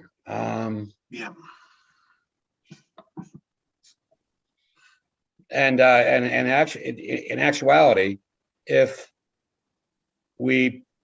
our process was quicker and we ended up with language that the board liked to either replace or change any language, we could get it done sooner. All it is that the moratorium has to be over by the 30th of November. Right. But if we could really, try to get it done as quickly as possible, if everything works out, the best case scenario, we could get it done before then. Right. And the effective date, what's our minimum effective date? To Etan's point, how quickly could we have an effective date if we did pass the moratorium tonight? Well, the only effective date I can address is the one that we have for the moratorium to go into place, which I'm proposing. You can make that date anything after 7/15/22 if that's your desire. We couldn't make it any sooner. You can't make it any sooner. Okay. All right, and that was in your motion, is that correct, Mr. Mortimer? Yes, it was. Okay. Any other questions or comments from the board? Mr. Quish and Mr. Sadi, this probably should go back to the proponent of the motion. As pointed out by Member Hirsch, Mr. Mortimer did ask for a specific start date, but he never did put an end date on there, so therefore it could go into perpetuity. I would suggest that what one might consider Mr. Hirsch's comments. Again, that's for Mr. Mortimer to consider. It's his motion and second by Mr. Cassignoli. Yeah, I think that's probably best. Put an end date on that. We're saying 6 months. Yeah, we did have November 30th in the language change. No, I don't have it here. It's maybe not in the motion, but in the actual recommended language, the moratorium language. Okay, so let's look at Mr. Quish, I did look at 22/7, have it up. It doesn't give an end date. November 1st. I saw November 30th in something I read. I don't have it in front of me though, but whatever. November 1st, 29. There was a comment by Mr. Griffith at last meeting, definitely looking for a date, but 22/7, when we used the earlier, went to the text of the earlier one, this does not have an end date, and the motion made by Mr. Mortimer does not have an end date. So I suggest that it's going to either be. I think that's a good catch. I appreciate that. John, would you like to Yeah, I'd like to amend my motion to put an end date of November 30th, 2022. And the second is fine with that, okay? Okay, yeah. We have a motion, we have a second. Is there any further discussion of the motion? Mr. Quish, I do have further discussion. I'll be opposing this motion for three different reasons. The first reason is I stated, I think that we don't have enough information. And again, I recognize that the staff does an excellent job, but we don't know how many lots we're talking about, how many proposals there are, the numbers. That's the first concern I have.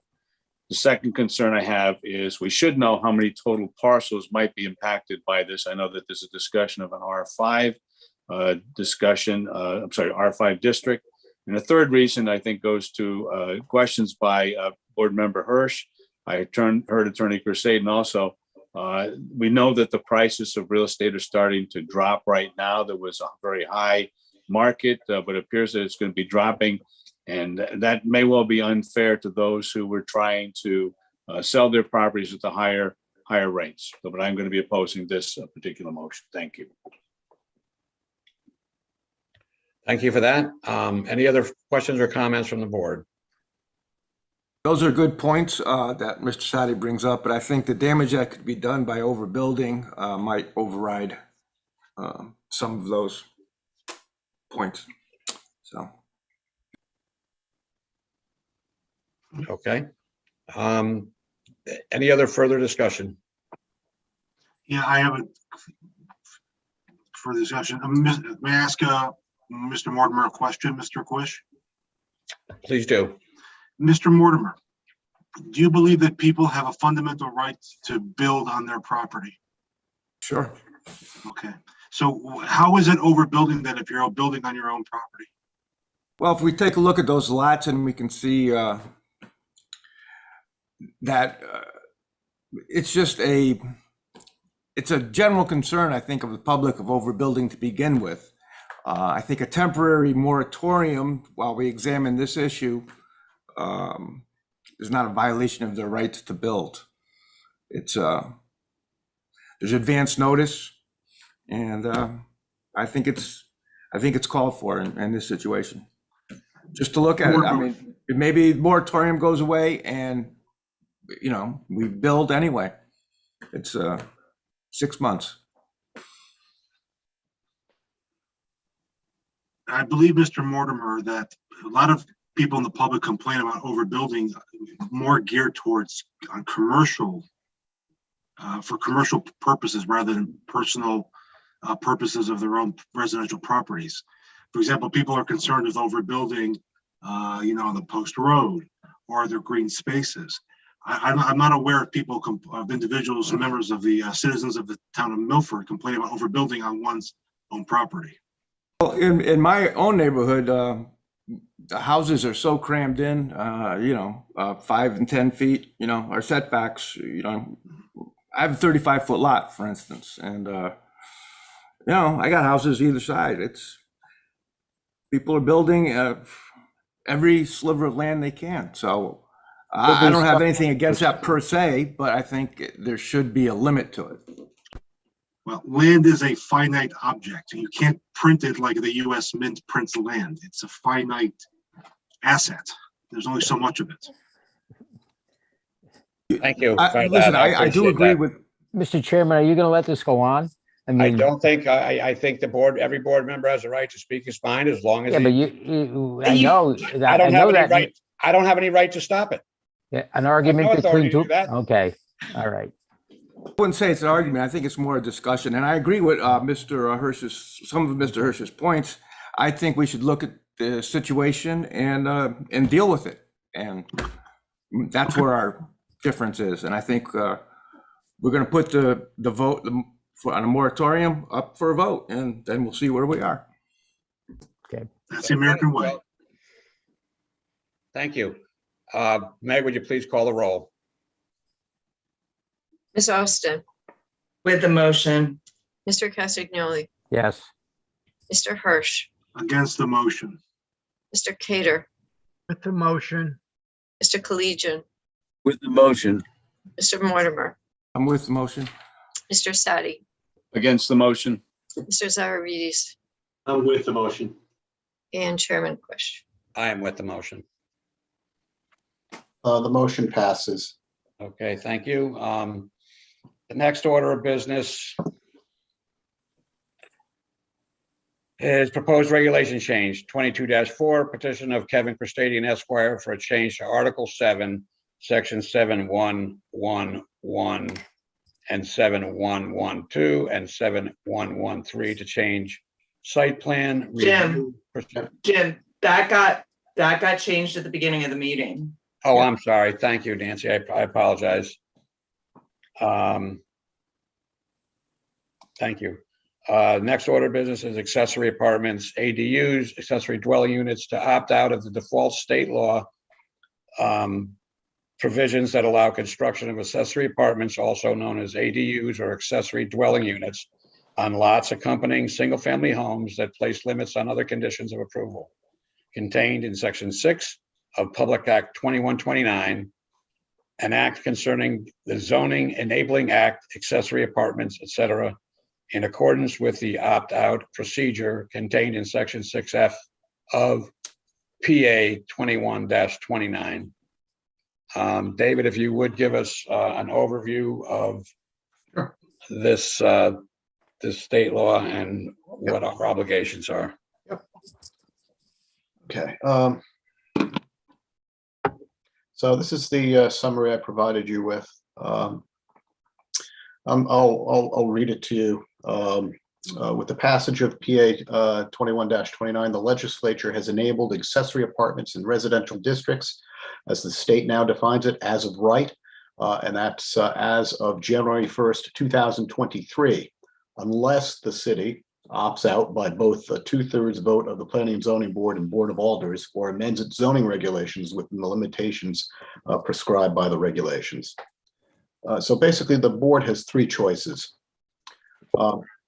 Inaction by the board would cede authority to the statute, which will render the existing Milford accessory apartment regulations null and void to the extent that they conflict with the statute and permit all accessory apartments as defined by the state in single-family residential districts.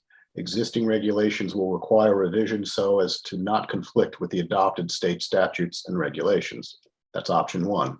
Option two, amend our regulations consistent with the limitations and standards allowed by the statute to limit the accessory apartments, their size and their use. These amendments would include, but not be limited to, specifying the location of the accessory apartment structure on the site as distinct from other accessory structures, limiting the duration or use of the accessory apartment as a short-term rental by amending the regulations to address short-term rentals. Or option three, opt out, as provided in the state statute, which would allow the current regulations, including our existing accessory apartment regulations, to remain in effect. It is recommended that the term accessory apartment be changed so as not to conflict with the state statute. That is followed by the state statute and the definitions, which I will not read to you, but we'll go through those. You can read those. If you have any questions about them, I did provide them to you previously when I gave you the overview of 2129 back in, I think it was February. So the summary of here's the summary of the statute. Statute's requirements and prohibitions on accessory apartments. In addition to allowing accessory apartments accompany a single family home, PA 2129 places limits on other conditions of approval, including accessory apartments are not restricted to homeowners or relatives or occupants of the primary structure. The board's approval process shall not require public hearing, special permit, or special exception, and decisions must be rendered within 65 days of the board's receipt of the application. Permission to construct an accessory apartment shall not be conditional to correcting a nonconformity or requiring fire sprinklers if they are not required by the fire code for the principal dwelling. Regulation shall not require accessory apartments to have an exterior door, be connected to the primary structure, or have more than one parking space.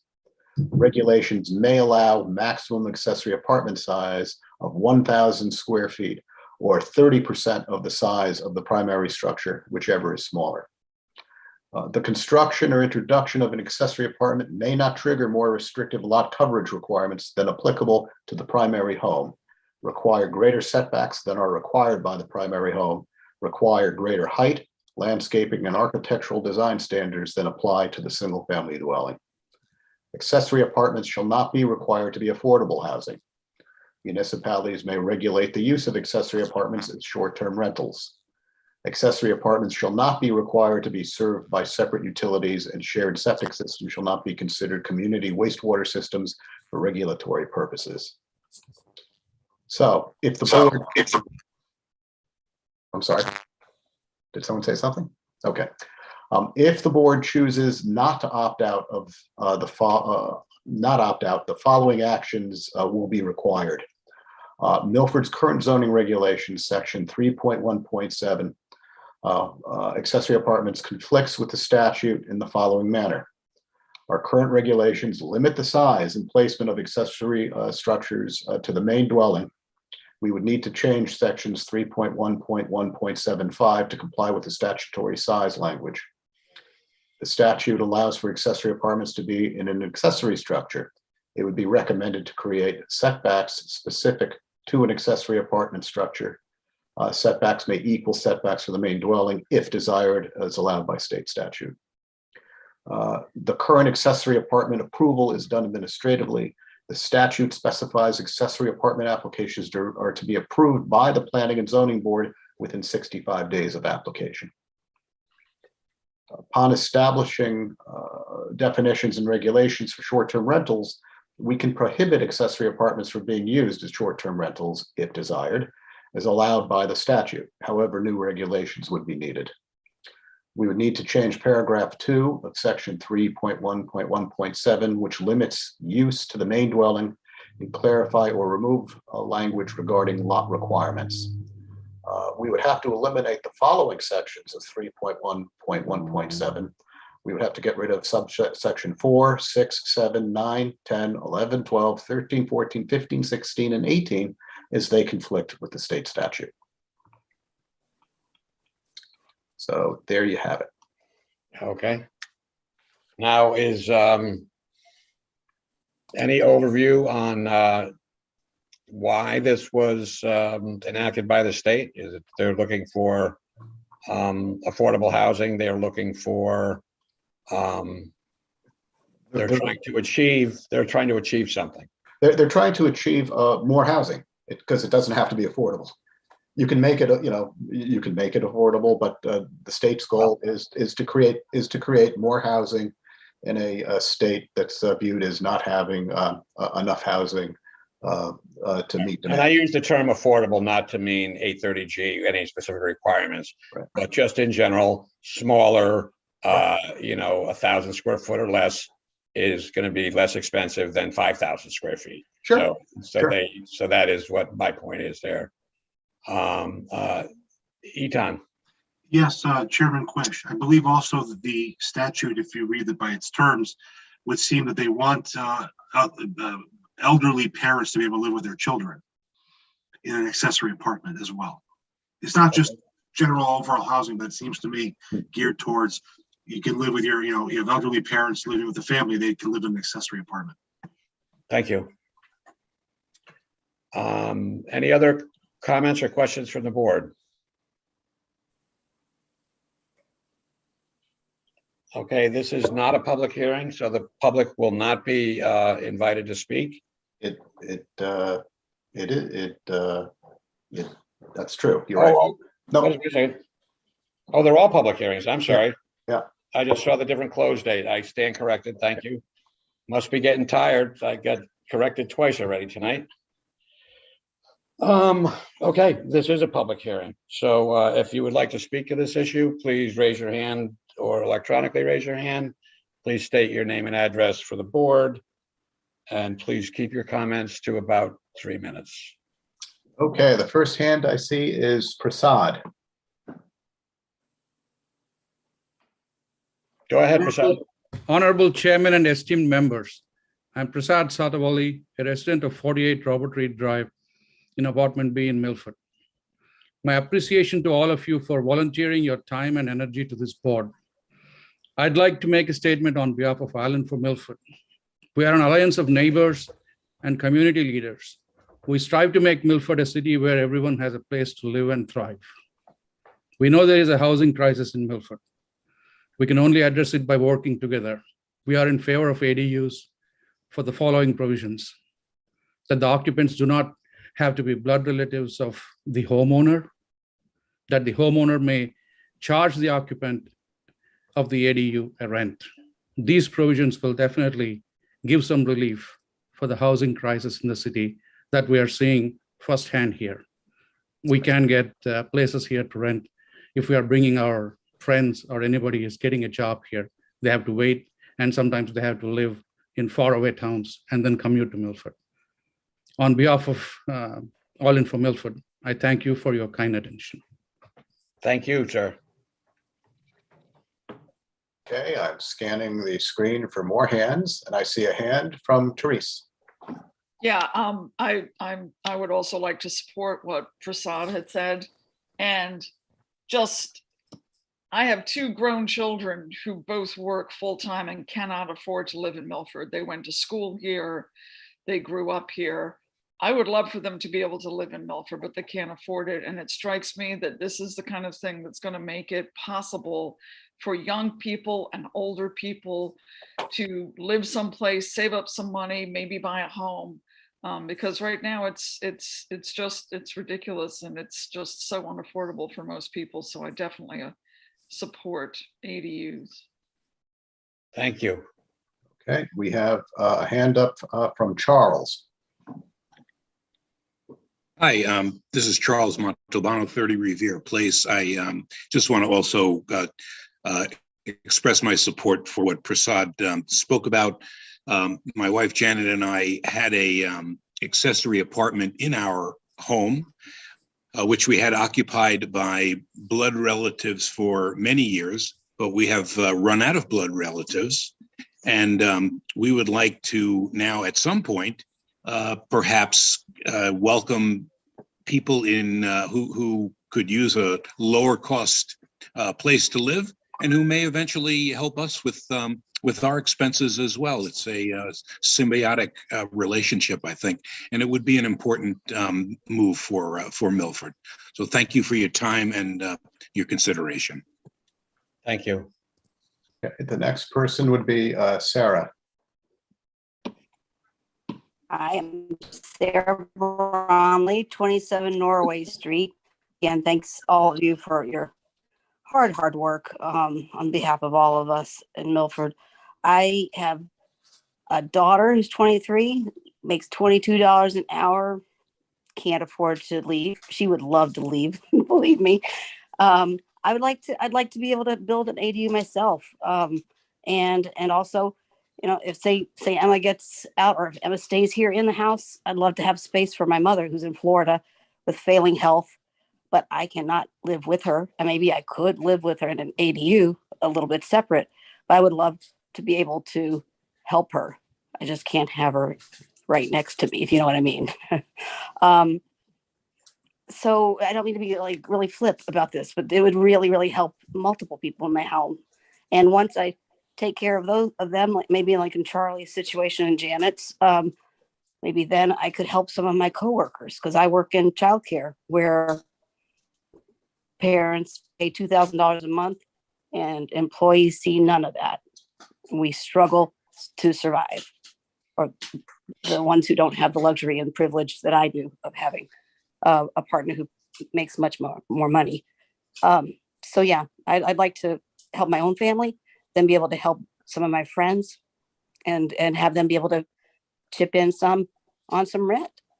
And I do think that if we could do this, we would also really help a lot of business owners right here in Milford who struggle to keep employees. Their employees have to come really far away. So thanks for your time. Those are just a few points. It really could be great to diversify and expand our supply of housing. Thank you. Okay, I'm scanning the board and I do not, I see a fuzzy Donna Dutko. Who needs to unmute herself.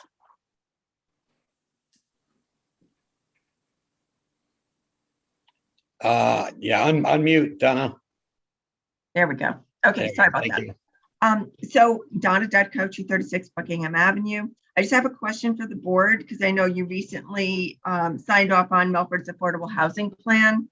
So the question is, how does opting out of these ADU accessory apartments, whatever, how does that comply with or support our affordable housing plan? Thank you for the question, and we will probably not answer it right this second, but I will ask David that question when it comes for the board to discuss it. Thank you very much. Okay, you're welcome.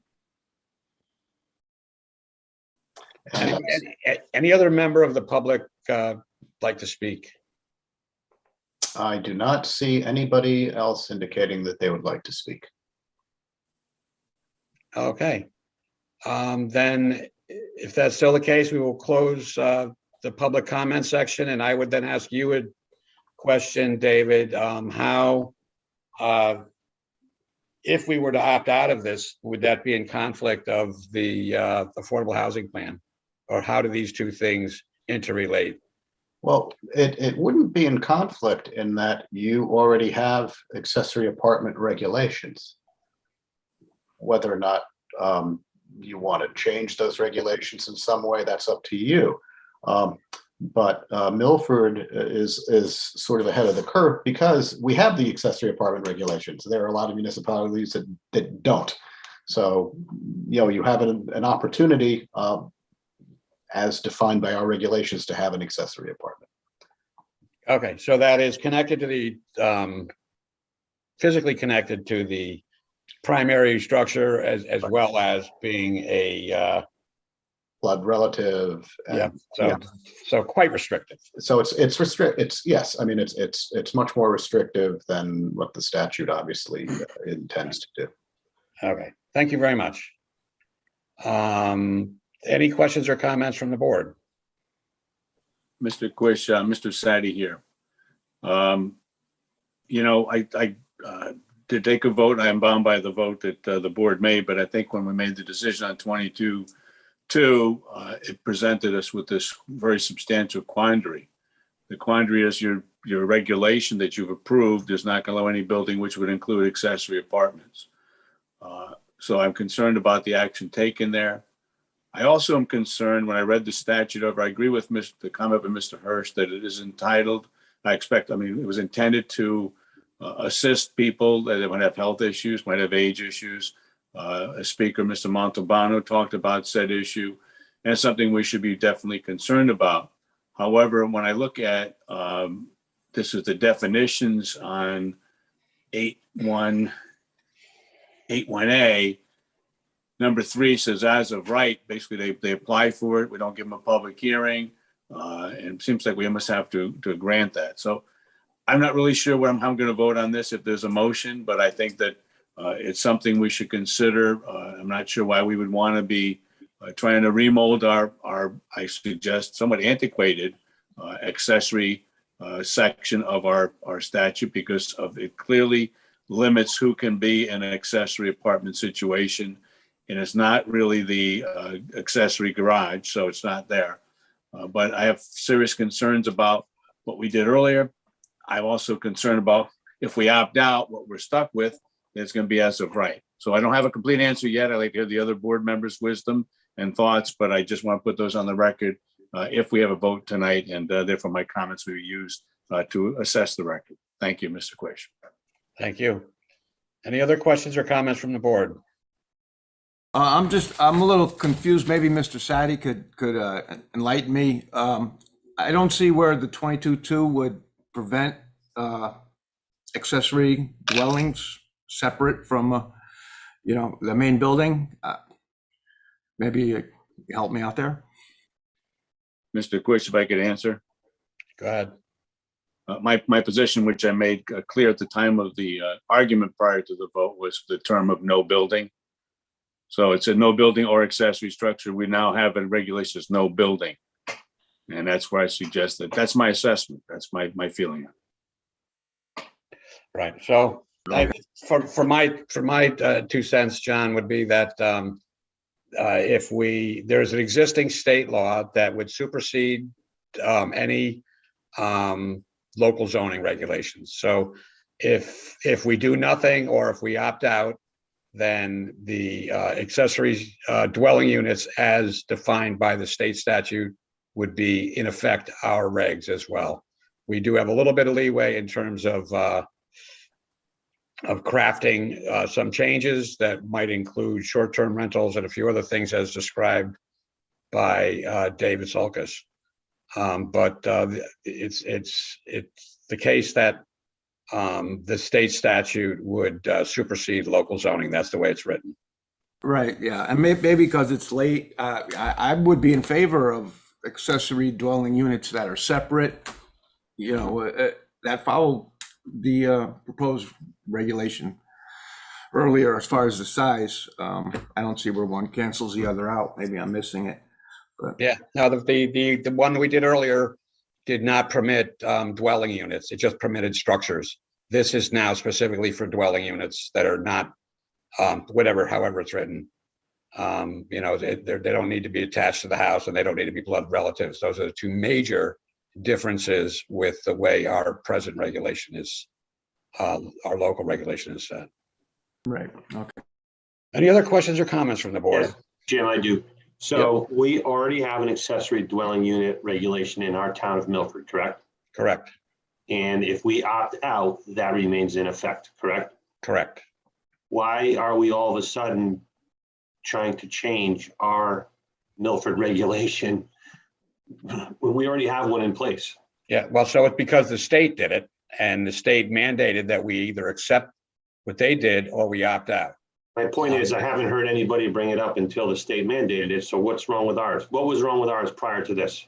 Okay, first of all, it was very restrictive, in my mind, very restrictive. Why wasn't it addressed prior to this then? I don't know. Yeah, I mean, well, that's my point. How much bandwidth does anybody actually have to do everything that's on a wish list? But it's very restrictive in that the unit had to be attached to the main dwelling. And it also had to be a blood relative. So I think what the state regulation is trying to do, in my mind, I think it helps build wealth for thousands of Milford families who can now either get help from relatives or just to rent space to anyone else. So it is a way to promote housing, and because of the size, affordability, and it's a Milford problem. It's a state of Connecticut problem that the state has addressed. And so, again, I'm for it, and I'm going to vote for it to not opt out, but everyone gets a vote, and their own opinion is their own. It's fine and dandy. So, Mr. Chairman. Yeah, Mr. Castagnoli. This motion would allow a dwelling unit to be built detached from the main dwelling unit? Joe, that's the state law. And we can either accept it or we can opt out. We would have to opt out with a 2/3 majority of this board, and then the alders would have to opt out with a 2/3 majority of their board. Both things have to happen for us to opt out, or by default, we accept the new state reg. But to answer Joe's question, yes. May I ask you a question? Yes. Is this an all or nothing deal? In other words, can we pick and choose what parts of the state reg we want to follow and which ones we don't? We have limited, and it's right in the language. We do have some limited ability to customize it. We actually have a couple options. One is to create something that is somewhat different, but I guess meets some of their requirements. And then I know they mentioned, for example, we could regulate. In other words, can we regulate if it's short-term rental or long-term rental or what that is? We do have some leeway. Can we regulate, for example, the definition of a blood relative? I don't think there's. No, you've got that. Yeah. The state gives you the definitions, and this has not. Again, The whole point of this is so it's not limited to blood relatives. So, I mean, it's a unit. They're giving everybody, the legislature is saying, hey, you can have a unit. You can dictate where you put that unit. If it's not within the main structure, because it can be in the main structure, it can also be in an accessory building, and actually it's called out. It's not saying you can't do that. You can have that as an option, and then you can put limits on where you place it. So you could have regulations that say, oh, an existing garage or an existing accessory structure would become, a accessory dwelling unit, where it is. Or you could have regulations that say, a new accessory dwelling, it has to meet the following setbacks, and those setbacks can match, if you wanted them to, the same setbacks as the main dwelling. Which would be easier to do in a larger zoned area and more difficult in a small zone. The reason why I also raise it, because when I read the statute, it talks about single family zones. What about multifamily zones? Single family zones, because multifamily zone by their definition already have more than one unit allowed on the property. Right, but if somebody wanted to build an accessory off of multifamily, could they do that? We wouldn't, that would fall under our other zoning regulations that talk about multifamily in multifamily situations. Thank you. This would affect the rule. This would affect what the RRR zones. Any of our zones that begin with an R. That's what this would affect. This is basically turning a residential zone into a multifamily zone, guys. Thank you, Mark. I'm just saying, that's exactly what it's doing here. Yep. And Dave, you said that they could do this as a matter of right. In other words, they wouldn't have to follow any zoning or any. No. There are standards. So right. If say you didn't opt out, and say that if you didn't opt out, I would recommend that you create some standards which are allowed in the statute. Well, wait a minute. Are there standards now? There are right now. If you cannot opt out, and you cannot do anything if you choose. And then the statute that's before you tonight, what is in that statute, they could do. So if I wanted to build a little house next to my house, I could do that in accordance with the statute. Yes, with the statute, but it's going to allow me. I'm in an R zone. It's going to allow me to do it. I don't have to, divide my lot or anything like that. Correct. Instead of building a garage, you can build a little house on your property. Well, yeah, correct. But you can build it. It could be detached, Mark. Okay. I know. You're turning a residential zone into multifamily. Yeah. Yes, Brian, go ahead. Brian, could I be heard just for 1 second? It seems to me that we could accomplish a lot if we would just opt out of the statute and address the regulations that need to be changed individually. If it's important for somebody to have a non-relative, we could address that. If it's important for somebody to have a non-attached accessory dwelling unit, we could address that, rather than just turning it over carte blanche to the state. To Mark's point, the regulations seem to have been working. The ones we already have that are Milford regs, why don't we keep our regs like they are, opt out of the state statute, and address whatever individual parts of the regulations need to be addressed later on. Agreed. Can I bring up something? Yeah, go ahead, Jim. I agree a lot with Brian, except for I think the concern's going to be if you opt out, which I'm leaning towards, the regulations are in. You can't, I don't think, if someone presents something that follow the regulations, we can't change it. I mean, the regulations will be there. I would rather opt out with some kind of commitment that the alderman or whatever would tackle the regulations and change them. I don't think we can. Our zoning regulations are already there.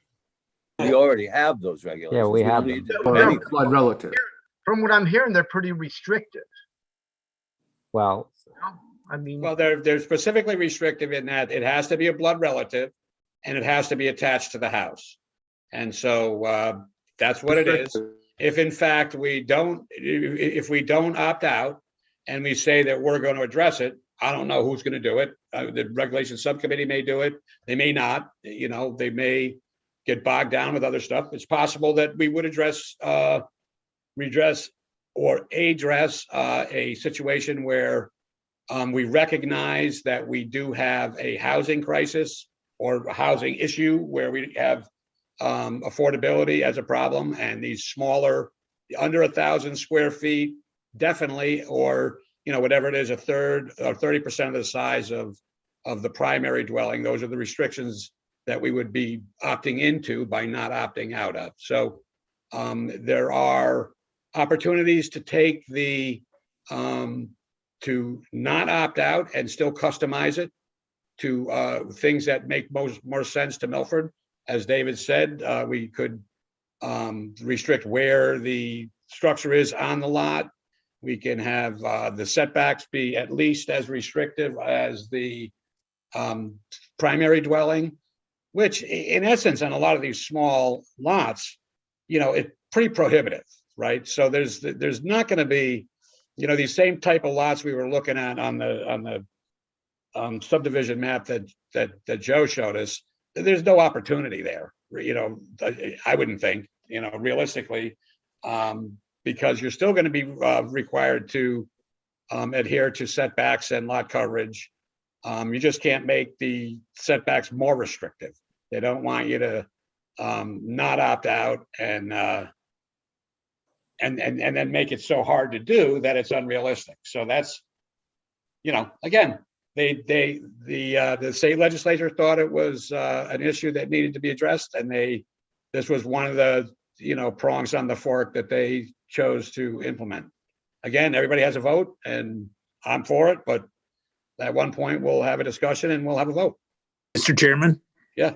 I think this is Joe Griffith. I think there's something that needs to be clarified, and Dave, please help me out here. If the board chooses to opt out, that I think one of the things that we talked about in our administrative summary was that our existing regulations regarding accessory apartments, if we did opt out, would have to be redefined, because the state statute would say, if you're going to have accessory apartments by statute, this is the way you're going to have them in your regulations. Is that correct, Dave?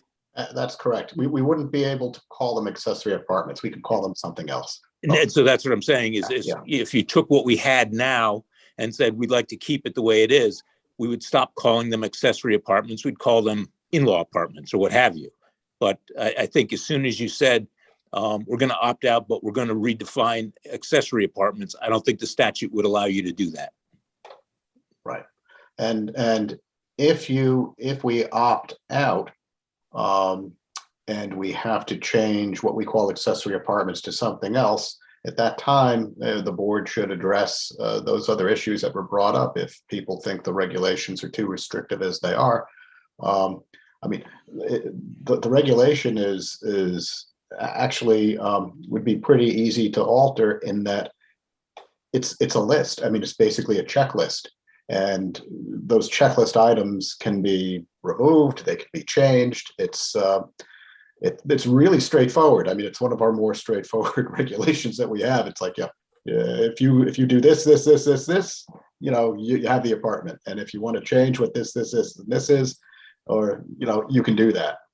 It is an option.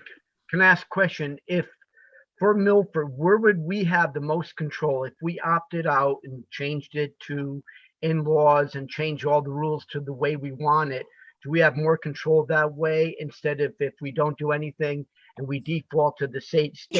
You said the state we can change some things, but where will we have the most control? That's just where I want to be, that if we do want to change something, we can. Jim, it's our regulation. We have the control over it right now. Exactly. So if we opt out. Yes. Okay, so that's what I want to bring up, because it sounds like some people don't want to opt out. I think that's on them, but that's correct. The Board of Alders, next door neighbor could build a house in their backyard and have 5 cars parking in front of their house tomorrow. So, I mean, that's their choice. And that will happen, Mark. I know it will. You're turning a residential zone into Mr. Chairman. multifamily. I'm sorry. I know I keep saying it, but that's obviously, I feel that way. Mr. The Chairman. aldermen have to vote on this as well if we opt out. Yes. Yeah, and they also have to have a 2/3 majority. Right, Mr. Chairman. Mr. Chairman, I can't support this. This would drastically change my neighborhood, okay? Everybody's. I mean, everybody in my neighborhood could put another house on their lot or two, and that's not what I want. Yeah, I don't think it's two. I mean, you don't have to want it. I'm just saying it's not two. I know, Jim, but No, you you know, haven't voted. this. that's fine. And we all have our own ideas. I have a big problem with another detached dwelling as a matter of right, I okay? understand. Yeah, okay. So, Mr. Sadi, can I be heard again? Sure. Thank you very much. And you know, I really appreciate the excellent work done by the members of the board and their comments. One of the concerns that I really had was we should be inclusive. We should listen to those that spoke today, but the statute puts effective burdens on us.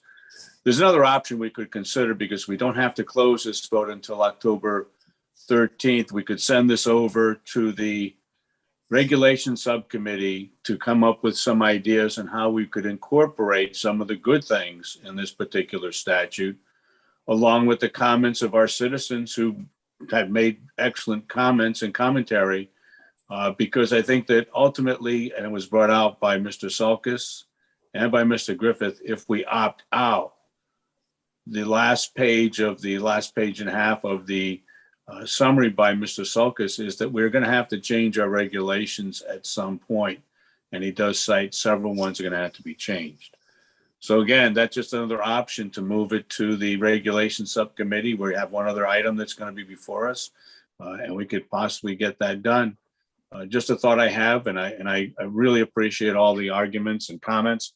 And I got very mixed feelings in this because I think that we need to address those issues mentioned by the members of the public, elderly people, children living with us in separate buildings. But we also have to recognize, as Joe Castagnoli brought up and Mark and Eton, that, we don't want to make our neighborhoods crazy places. Thank you, Mr. Chair, for allowing me to speak a second. I appreciate your thoughts. Any other questions or comments from the board? Yep, Eton. Yeah, one of our mandates as a planning and zoning board is to maintain and increase property values within the city of Milford.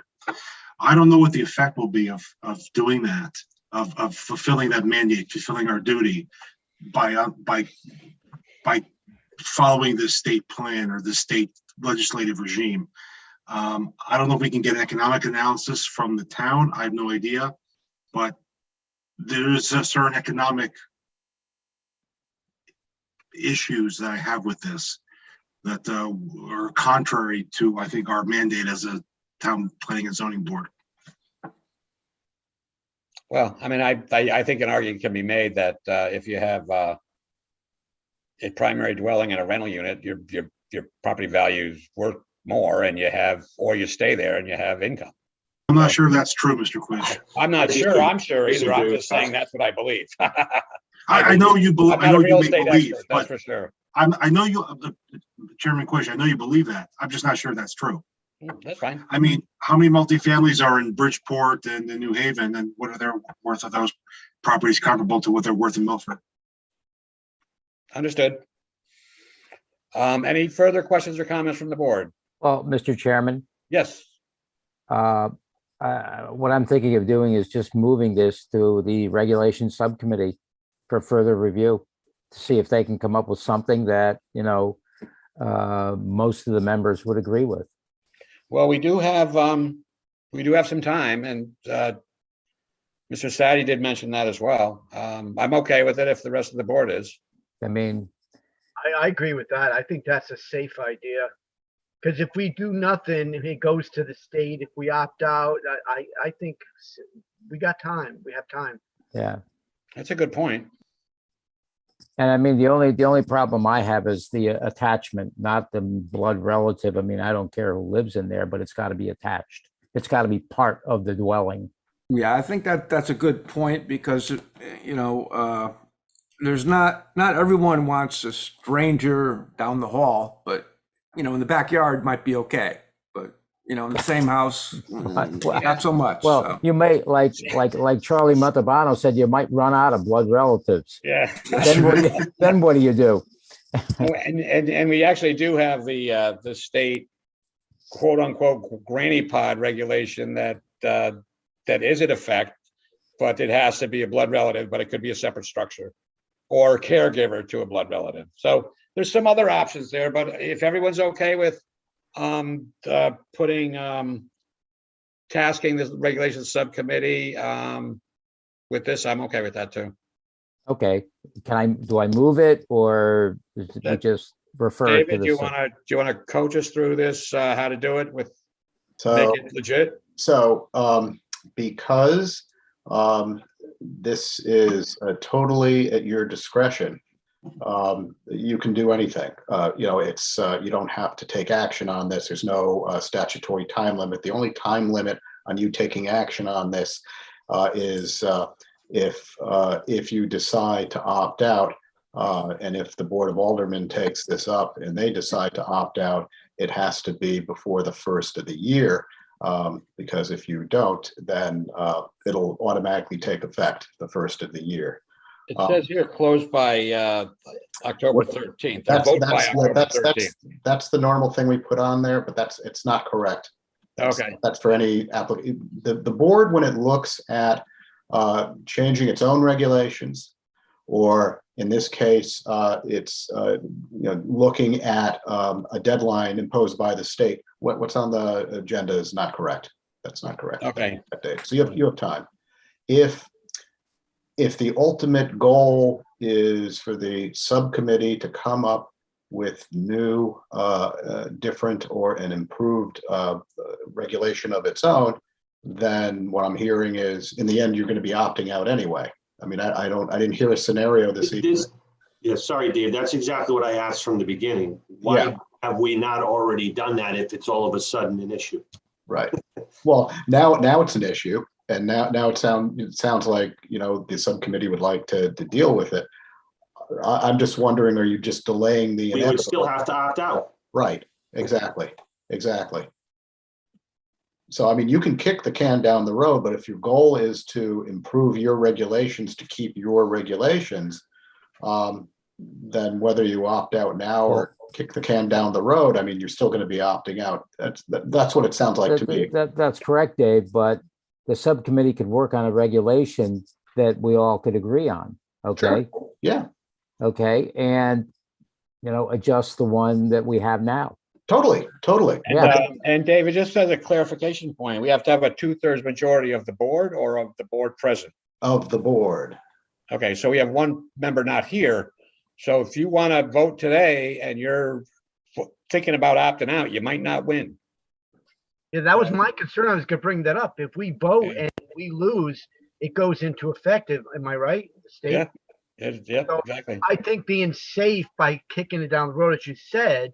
Yeah, I mean, I'm for it. So I'm advocating against my own position this way, but if the board does feel that way, I would think that that's a reasonable way to try to get what really is what's highest and best for the citizens of Milford. So I'm all for that. Like Joe said, maybe they can come up with something that Jim you'll like, and you'll.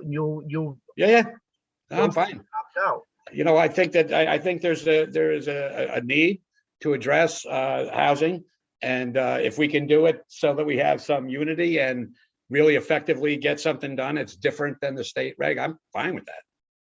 Yeah, I'd rather be in control of it ourselves. So. Okay, can you just refer it to the subcommittee, Jim? Yeah, I mean, if without objection, if anyone objects, then I'll keep listening to it. But without objection, we'll give it to the subcommittee and figure they have to come back within 30 days of now with some kind of a resolution. Eton. Commissioner Quish, if I may, by voting today, assuming if we take a vote today and we decide to opt out, that's going to put pressure on us to come up with something that would take the place of the state regulations. Nothing gets things done like a deadline. So maybe we should vote, and if we decide to vote to opt out, that'll put an incentive on us to have to come back to the drawing table and force us to come to something. Yeah, I mean, what if we lose? What if we lose, Eton? Well, what is your definition of losing, Jim? If we don't get 2/3 of the vote to opt out, then it defaults and then we get the state regulations, if I understand it correctly. Are we prevented from taking another vote down the road? Yeah, 3. You have to get, Well, anyway, well, you Dave, can do your own math. Dave, we've got 9 members, so 2/3 is 6. And I have it on the, it's 2/3 of the whole board, not just those present. I believe it's 7. Even if there's only 9 people, you still need 7? Yeah. Why are you guys taking a risk when there is no difference? I mean, you said it, there is no difference.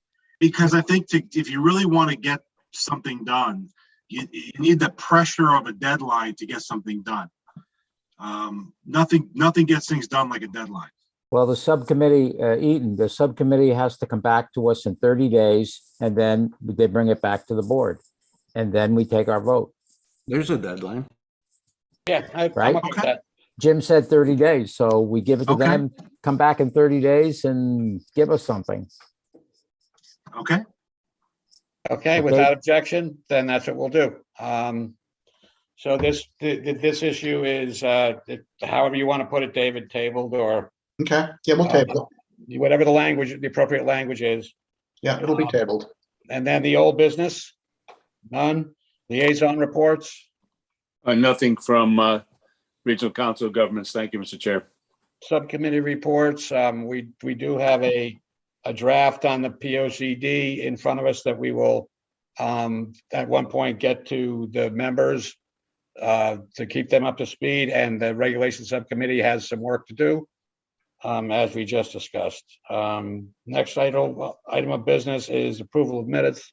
I will recuse myself from that, having not been at the meeting, but I'll hear a motion to approve the minutes if. So moved. Okay. Okay, all those in favor, say aye. Aye. Aye. Opposed? Seeing none, that is accepted. The minutes are accepted, and I do not have a chair's report. David, do you have a? Mr. Quish, through you, before you go to Mr. Sulkus, because we have been taking this up, the issue of in-person meetings. We did vote last time to start July 19th, but we always kept it on the chair's report to discuss the issue. If members want to discuss the issue, make a motion to go into the meeting, which you have to give it a month's notice in advance. Okay. This time be staying in the City Hall auditorium. Okay. Does anyone have, besides me, have an issue with in-person meetings? I have heard that numbers are dropping drastically. I don't know for sure, but if that makes you feel any better, so. Yeah, I mean, again, I would like to say it in public that that I find it nearly impossible to understand what the speakers are saying with the microphone system the way it is. It is a very hard struggle for me personally, and I may have some hearing loss, but I function in the rest of society. So I would ask Joseph, and please reach out to the mayor's office and get something done. I think if there's the speakers are in front of us, and there's a little bit of an echo. So if there were speakers behind us, I think it might mitigate that situation. And maybe it is the case that the other boards are fine, and maybe everybody else in the world hears better than I do. But I definitely have heard from other people on the board that it is difficult for them. Yeah, I've had problems too, and I definitely think that Zoom meetings are much better attended than on in person. So I personally have a preference for those, but yeah. I make a motion. Can I add my 2 cents too? Oh, please do. Yep. I'm just curious, did anything change in the acoustics of town hall since the time we were in person before the pandemic to now? Did they change anything? Well, personally speaking, I only had a couple of meetings there, so it was always tough for me. So. Well, I've been on the board now for 6 years? And I'd love to know from the city if anything changed. Yeah, I mean, I don't know if anything changed on their part, and I know that on my part it has changed. I can't hear anywhere near as well. I understand that. It could be but, me, I don't know. The whole Zoom meetings came about because of pandemic. And I do feel we have, it is time. These meetings are not as well run as an in-person meeting.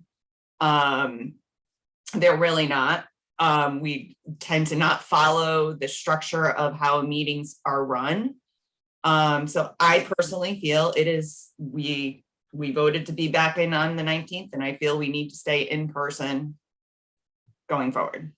Nope, that's fine. I mean, without a motion to go to remote again, they'll just keep going. But as Mr. Sadie said, that we are gonna, keep it as an item on the chair's report to just ask everybody. If there's another surge, we might have a different answer, but I'm not looking personally to change it. I'm just saying that if anybody wants to make a motion to go to Zoom 1 month from today, I would hear it and vote on it, but. Okay, I think actually the world has changed and business is conducted via Zoom, and my daughter hasn't been to her office in 2 years, and they're doing just fine. So I'll just put the motion out there to go to Zoom. Okay, we have a second.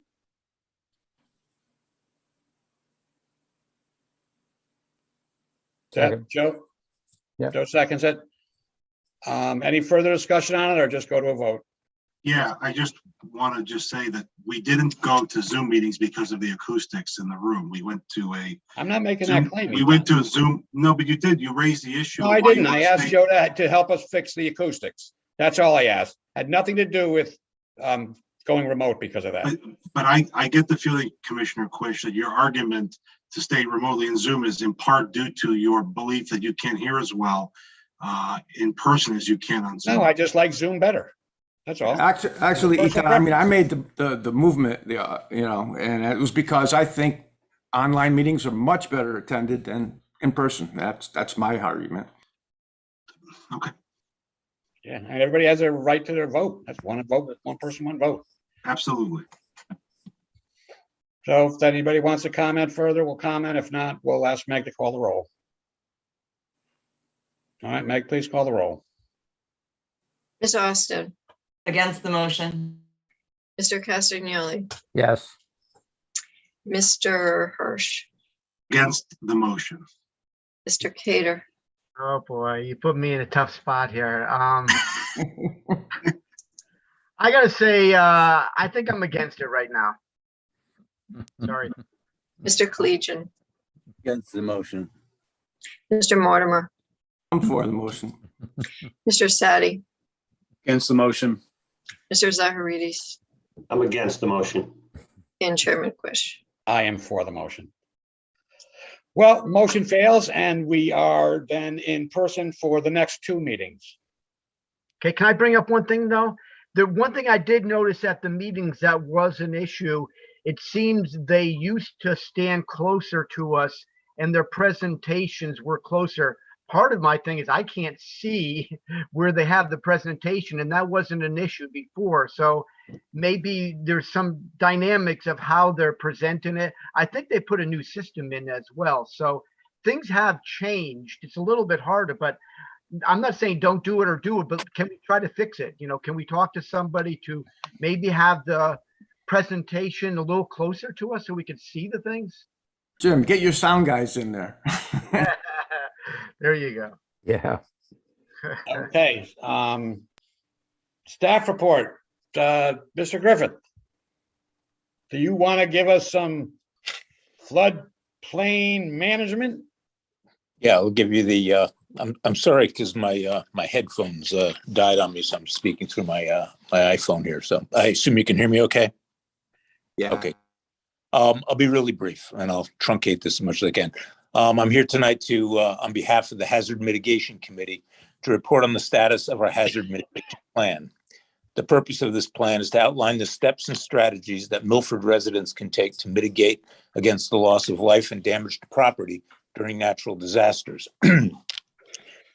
We're almost, or actually we are now at the start of the hurricane season. And while our region typically experiences the bulk of our storms in the fall, it is important to be aware that they can happen at any time. Public outreach is one of the priorities in the plan, and the Hazard Mitigation Committee has asked me to make a presentation tonight as this board and this audience are focused on personal property and development within the city. I'm going to go through a couple of these, truncate a few of these things. Should a storm or flood impact the city, it's important to remember that the National Weather Service slogan, "Turn around, don't drown," walking or driving through the floodwaters is dangerous and should be avoided. Regarding floods, more than 25% of all property owners in the city have land in a flood zone, which covers a third of the city. The Planning and Zoning Department has a number of resources for residents who would like to inquire about the city's flood zones and purchasing flood insurance. We can be reached at 203-783-3245. In closing, the Hazard Mitigation Plan was updated through the South Central Regional Council of Governments last year and accepted by the Board of Aldermen. And this goes back to 2018. Rather than plan alone, we are now participating in a multi-jurisdictional plan with 13 other towns. Representatives from the Hazard Mitigation Committee participate in the planning and review process for the regional plan and will continue to meet yearly to review the implementation of the plan. The 2018 Hazard Mitigation Plan update can be found on the city's website and the SCROG website under the Regional Hazard Mitigation Plan. Thank you for the opportunity to share this information tonight.